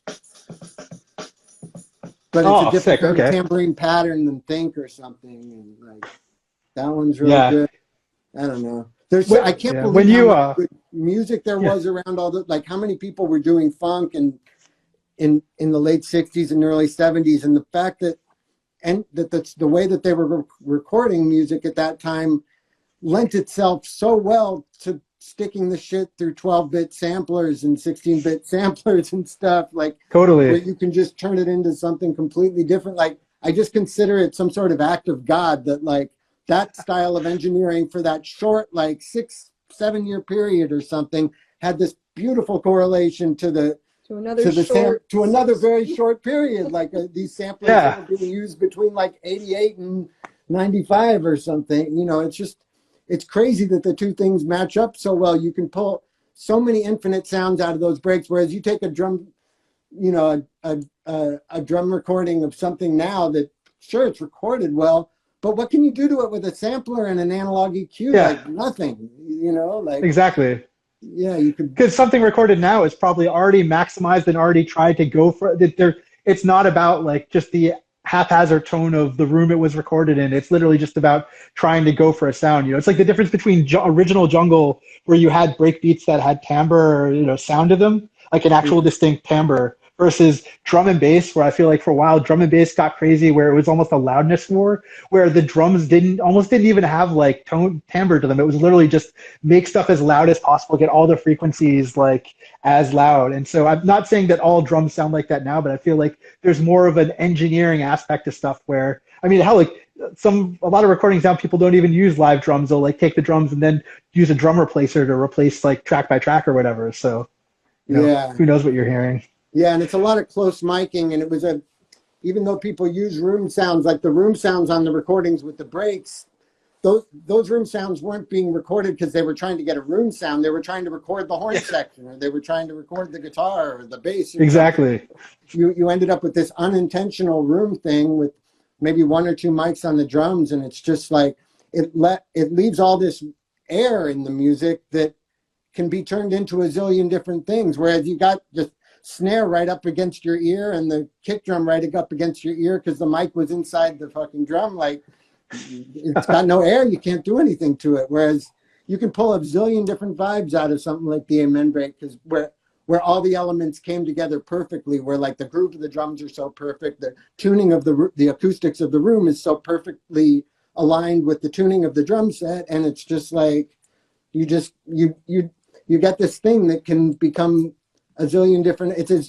I feel like you can, an amen can sound like more different instruments than a guitar can. Like almost, you know, it's in that same category in my mind, you know. No, you're saying for sure. Yeah. There's major happy accident stuff with the way it was recorded, I think is what you're saying.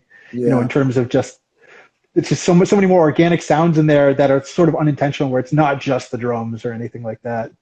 I just remembered one more. I almost don't want to give it away because I sampled the shit out of it on the Evar record. Basically, it's basically my go-to thing now is this with an amen on top, which is it's DJ Food, like the Ninja Tune guy.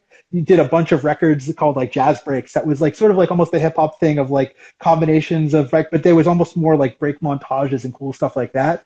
And he had one called Black Ice. That's this cool ridey thing. I actually don't know what the component breaks are. I'm sure it's listed somewhere online. It was only used in a couple of jungle tunes, but to me, it just has this crazy high-end energy edge to it, where if you take something like that and have some other like more low-end break, and you sort of fuse those together, it just becomes this, it fills out the spectrum the same way that like a good engineered amen would, or something like that. Right. Yeah, this Cold Blood Shop Talk, that's a really good break too. I know. Oh, nice. That sounds cool just from hearing it through the speaker. I don't know that one at all. You guys are gonna have to like send me a list of a couple of these when we're done. Sure. Yeah. Yeah. I'm curious what you were saying about how you like the layer breaks. So do you do that all within the S950? Like, do you bring the raw breaks in there, and then do you like sequence the stuff out, the break layers in there, or? No, first I pitch them and time them in Renoise, and pitch them separately from the tempo and stuff, and sometimes in SoundForge, and then I run them through a analog EQ and analog compressor, and then I run them through the S950, and this is one break at a time, and then I sort of put them in Renoise and put one on one track, and if I like it, and then pick another break and do the same thing to that one, and I start piling them up, and I usually do it.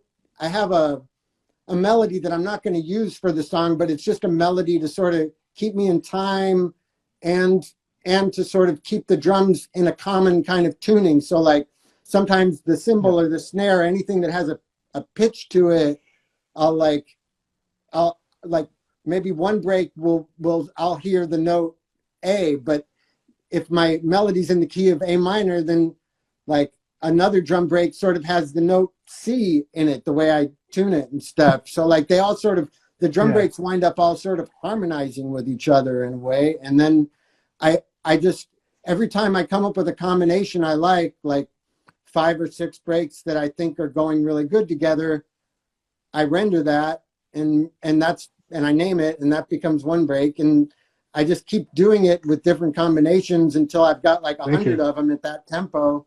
And then I make a tune. Yeah, like out of the best. That's so cool, ones, man. We've never talked about this before, even when we've hung out. And like what you described is exactly what I do, like aside from some of the steps of running it out of the box. But like the whole way I did the Evar record was basically I had a fat folder of like all the days where I wasn't making music, where all I could make myself do is I would just like run through a lot of my favorite breakbeats and try combining stuff in different ways, and literally would just save off hybrid breaks of like 3 or 4 different breaks on top of each other. And so by sort of doing the groundwork that you just mentioned ahead of time, when you go to write the song, it's like the creativity, you don't have to do that and come up with the other thing at the same time. And that's like the one good thing I learned from Tim Reaper, who does more music than anyone I know, is like, if you really want to be successful and like be happy with getting good stuff done, a big part of that is like pre-production, or just building up a framework for yourself. So when you want to be creative without too many impediments or whatever. Yeah, exactly. When I was doing that Maya record, I would spend like 3 weeks preparing to do a tune, just making DX7 patches and making breakbeats, and then just a few days of making a tune, or a week of making a tune, whatever. But like the making the tune part was just, there was no legwork involved. It was just like smooth, But yeah, like that sometimes it can be as creatively stimulating to do that legwork actually as the rest. Does Tim Reaper, does he like he has breaks like ready to go in every single tempo. Hey, are you still there? Sort of type of break you could possibly want at that tempo or something. Say that one more time. I think your stream, I don't know if it cut out for other people, but I saw it was buffering for a second. I was just asking, does Tim Reaper, he has breaks just ready to go at every single tempo, Oh, yeah. every type of break you could possibly want to use? Like, Well, I mean, I don't know if he has it all perfectly timed to a certain tempo, but because he's bringing it into a modern DAW, like I think he still uses 3D loops for most stuff, like an older version. He has very impeccably organized. Here's all the breakbeats I want sampled from different sources, sort of like sampled from old jungle records, sampled from original hip hop tunes, sampled from rare groove stuff, and then he'll have here's all these melodies from crazy old techno and trance. Maybe I don't know if he goes and does his own custom stuff. He might do that, but he has loads and loads of different directories of like all the components that you would want. And so pretty much every time I used to go over to the UK, we would bang out tunes, and some of them I brought over and did some of the fundamental samples for, but I kind of felt bad about it because at some point you work with people who are that organized and they're just so fast with it that I almost felt like a jerk, like I had to slow them down and be like, no, I had to really work to inject myself in it, but he's able to do it just because if you have all the components and you already know you like stuff, it's like having an awesome playground, and then it feels frictionless to sort of like build something out of it, Yeah. Do you have anything you want to say about any current jungle that stands out that you like, or other than Tim Reaper? Yeah, sure. Yeah. I mean, obviously, for people who are locked who don't know me or know, there's a guy named Tim Reaper that's really blown up over the past year.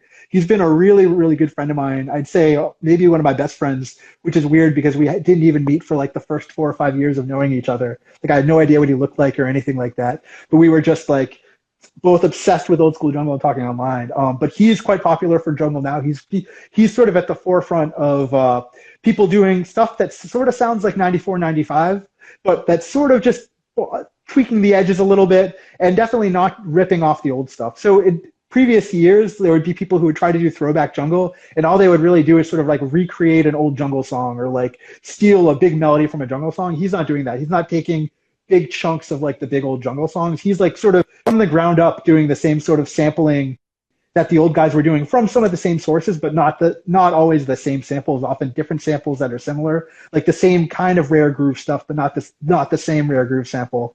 And he's like putting that in there. Other than him, there's a guy, Sully, that everyone knows about that's really cool and distinctive just because, for better or worse, not really worse, but I really appreciate the fact that even with a music style that's very, very narrow in terms of its scope, and there's not a lot that you can do with jungle that doesn't become something else. Like if I chop my breaks too much, no one's going to even call it jungle anymore. It's going to be IDM, or it's going to be IDM jungle, or it's going to be breakcore.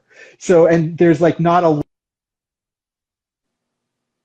lot of room. Sully guy has tunes where you guy is Phineas 2, PHINEUS number 2. And he's been producing for years and years and years. I used to be on like message boards with him like 10, 15 years ago.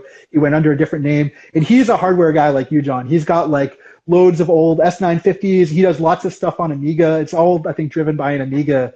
And for years and years, he didn't put out any records, he didn't really do anything. He would just post tons and tons of videos of himself on YouTube, like like lo-fi, look like old VHS tape videos of just him, just some random dude hunched over like a wall of this like homebrew gear setup and just dancing, like bouncing around to his tunes and show like, oh, a synth part comes in, so he goes over and turns on the synth or something like that. And that was like the only representation of his tunes. And I think by virtue of him being into it so long and going knee deep and like really mysterious guy, almost no one has communication with him online. My buddy Kenny Kidlib is almost like has been helping some labels because everyone's starting to realize he's such a good talent. It's almost a shame that more labels can't work with him. But just by virtue of him doing hundreds and hundreds of these videos, he's become really ingenious and incredible with his sequencing, to the point where I'd say that some of his production chops and some of the stuff he does almost goes beyond what almost any of the old guys were doing. Not saying he's better than any of the old producers, but just because people back then, you'd think people working on this music were only working on this particular style of music for like a year. So it wasn't like people had the knowledge of like 20 extra years to like try different things and try to like tweak the edges. But that guy Phineas too, Mikey, he really needles up against the edge and does some stuff that, you know, maybe it even kind of sounds crappy, but then you realize it sounds awesome, or it's like kind of charming and it sounds like it's out of time, but it's totally meant to be out of time. And there's all sorts of cool stuff like that in his stuff. He's a good example when a lot of people don't like the idea of modern jungle because they just think it's a thing that already happened.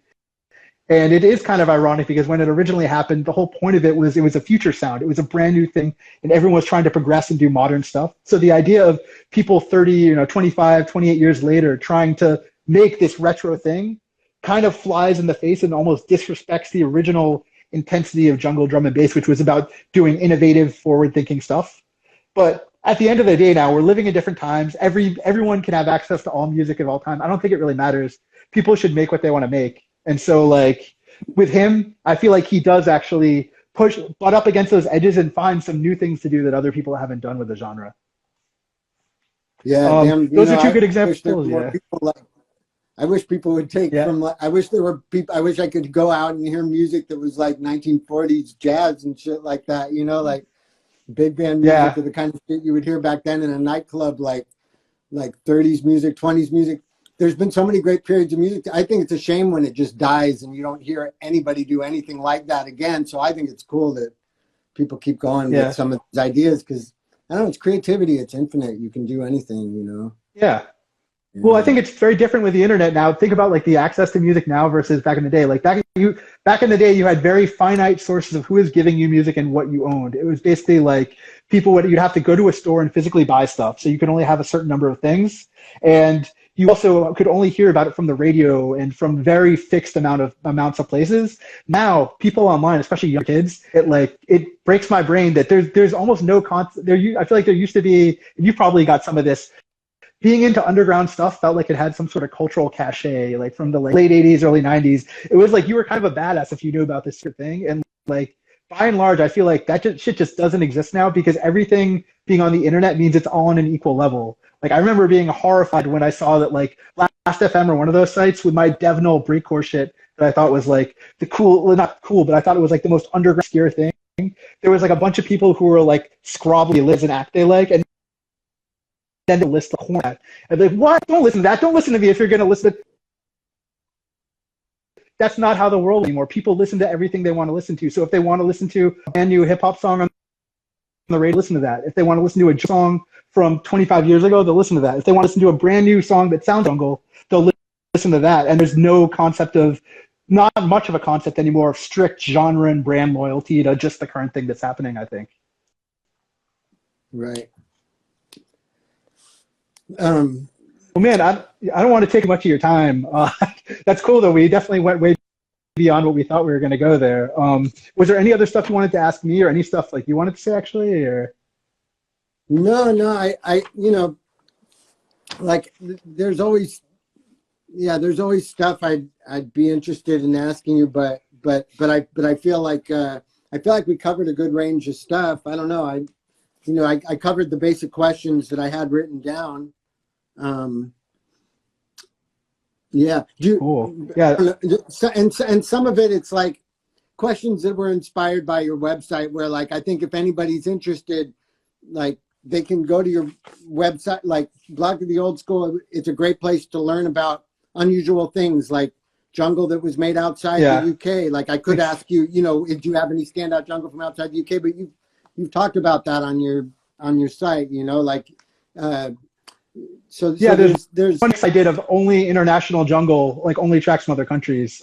Actually, I should mention before we go, because I kind of cut myself in terms of talking about new artists. There's a couple of other people like that I think really like I should mention, which is not, I don't want to just big up my friends and stuff, because and I was trying to hold myself back because of that, but really some people that are doing special stuff is like Marlon, this guy Equinox from Scientific Wax, who like some people might know, especially if, you probably know him from the Planet Mu stuff or whatever. He's an absolute trooper for this music. He's long before jungle was popular again, back to like years ago when people were only buying like 100, 150 copies of records. Because like Paradox, he was really focused on a certain type of thing. Like he literally got to start back in 92 working with Busy Bee when he was like 13, 14 years old and was just obsessed with, they didn't even call it music. They called it science, which was all about just like the beat wizardry, the beat experimentation and shit like that. And so he's kept doing it all this time, and he's still doing really good stuff But more importantly, he doesn't produce that much now, but his label Scientific Wax is like one of the, probably I'd say the best respected bar none in terms of jungle. Every release they do sells out in a couple of days. And it's not because he's like trying to do some labels that they press like 100 copies and they make it like a fake exclusive thing. No, he keeps trying to press more and people keep buying it. And he's only conservative about it because he was around in these dark ages where like distros ripped everyone off and like where you would only sell like 200 copies of a record. But finally, like his label is getting some recognition, and some of the people on his label, like this guy Dub One and Nebula, are doing this really choppy style of jungle drum and bass called, I guess people just call it choppage, which is interesting to me because it's almost like reaching the levels of like an Aaron, like a Venetian snares, but it just has a very different feel to it. Like the flow is different. You know, Aaron has more of a anarchic, like really speaks to me in my heart ever since he started doing it back in the day, feel of like how like this and that, I don't even know what the right term, how jarring it can be, like jarring to a certain effect. But these guys, it's more meant to be sort of in a groove, but then it actually does get quite dicey at the same time. So there's a weird sort of tension and balance to it. So that label, yeah, Equinox and yeah. So the artists on his label are Dub One and Nebula are the two main ones, and then he does do some stuff from Tim Reaper and other people too. But yeah, Scientific Wax, and there's a sub-label Scientific Wax Retro that are cool. And also my buddy Harmony, Harmony is a good person to mention. I don't want to turn this into a spam thing. I see I'm scaring people away. I do want to mention him because DJ Harmony, you have some of his records on Lucky Spin, right, John? Like, you know his stuff. Yeah, Harmony and Extreme, right? That's the same? Exactly, yeah. Harmony and Extreme was like him and a girl he knew at the time that were producing together. So he's a back in the day name that was around from like 92 on. And very few artists who were doing that stuff back then got back into it. I can't think of almost basically any other artist that got back into it and is doing something now that really stays 100% true to the old vibe to the point of even being mixable with the old records. And I feel like he's just totally nailed that. He went from like running his label, because he kept kind of close to music, like even in years when he wasn't producing, he was like selling records secondhand. I got to know him because he was buying and selling major DJs collections. So he would buy a big UK DJs collection, then sell off the records one by one. So he'd sell stuff to me. And so he's producing now, and his like the quality of his production is really, really high, but it's not so high that it doesn't sound like totally aseptic to the point you can't mix it with jungle. It works perfectly with jungle. It's just like a bit more modern and clean, and like it goes well in a mix, especially if you have kind of a rusty track and you want to sort of like clean it up a bit. It's like a cool thing to mix in. Right. Anybody else you wanted to mention? I feel bad just shouting our friend. Kid Lib's another person like Phineas too, who does a lot of retro stuff. He runs a label called Green Bay Wax. That's like, again, was one of these labels that did very low numbers, and now all their stuff is really popular. Most famously, I think one of his tunes got played by Aphex Twin in a set, and everyone was freaking out trying to figure out who it was. And I think some people even thought it was me just because they heard me play like a remix of it or something. But I can admit it. I wish it was me, and it wasn't me. I may have led some people to believe it's me, but I never like exploited it or anything. But yeah, he's another quality producer that just spends tons and tons of time like Harmony producing. He gets way more retro, more like Phineas too, where he does lots of 8-bit stuff on the Amiga, but he also has newer stuff too. He loves hip hop, so I've heard tracks he's done in Ableton that also have a cool vibe to them that are just a bit cleaner and stuff like that. Right. Cool. And your Pocket Operator, that's 8-bit, correct? Yeah, it's 8-bit, 11,000 kilohertz, so not the full 24,000 kilohertz, and it's strictly mono, and it uses some weird waveform encoding that's like not the typical, it's not the regular PCM. I forget what it is. Like, I think it's called ULOG, and for some reason, I guess when it's trying to bring the data down to that 11,000 hertz 8-bit, it sounds just a little bit different to me than if you say sample it into an Amiga or something. But it's the same sort of vibe that like, it's the same way bringing it into your S950 gives it a certain tone, for better or worse. Yeah. Bringing stuff into this kind of gives it a certain tone. Yeah. That's cool. Yeah, so for people out there who don't know, Pete's new record is on Evar Records. It's out today. It's out today. Today's the release date. Yep. Oh, yeah. You know, the Evar Records Bandcamp and grab it. Ben said something to me about Evolute years ago. I don't know what that was. It was probably an answer to something we were talking about that we didn't know the answer to, but whatever. Anyway, thanks for taking the time for this, John. Apologies to any of John's fans who didn't get the memo and thought that it was going to be mostly him talking the whole time. Hopefully this was interesting to some of you. I mean, I was personally interested to hear what John had to say, so I tried to ask a little bit too, because honestly, like, I don't want to interview. I would rather have a conversation with someone in just like the same way that we talk normally. So I feel like this was kind of that. A conversation. But I guess that's it. Yeah. Well, thanks so much, Pete. Really appreciate it, and always a pleasure to talk to you. Thanks, and hopefully I do get to see you guys sometime in the near future. It's only been a couple of years now. So, well, it's the time of the year for you to come to Los Angeles and enjoy this fair weather. Yeah, I am going to be looking into maybe renting a place. I'll let you guys know for sure if I'm thinking about going out there, because it's like 40 degrees here today, and that's not the one. That's not true. It was 70 yesterday, and it's 40 here now. Hey, let me just say now, just in case my fans, leave Pete alone. Don't take questions about me, okay? I appreciate it. Jungle, though. Fair game. Yeah, ask him Fair anything about Breakbeat Hardcore Jungle. Yeah. Right, I don't mean any disrespect by it too. I appreciate it for sure. Thanks a lot, guys. Really do appreciate it. Thanks, Pete. See ya. Bye, everybody. See you guys. Out there. See ya. Bye, everyone.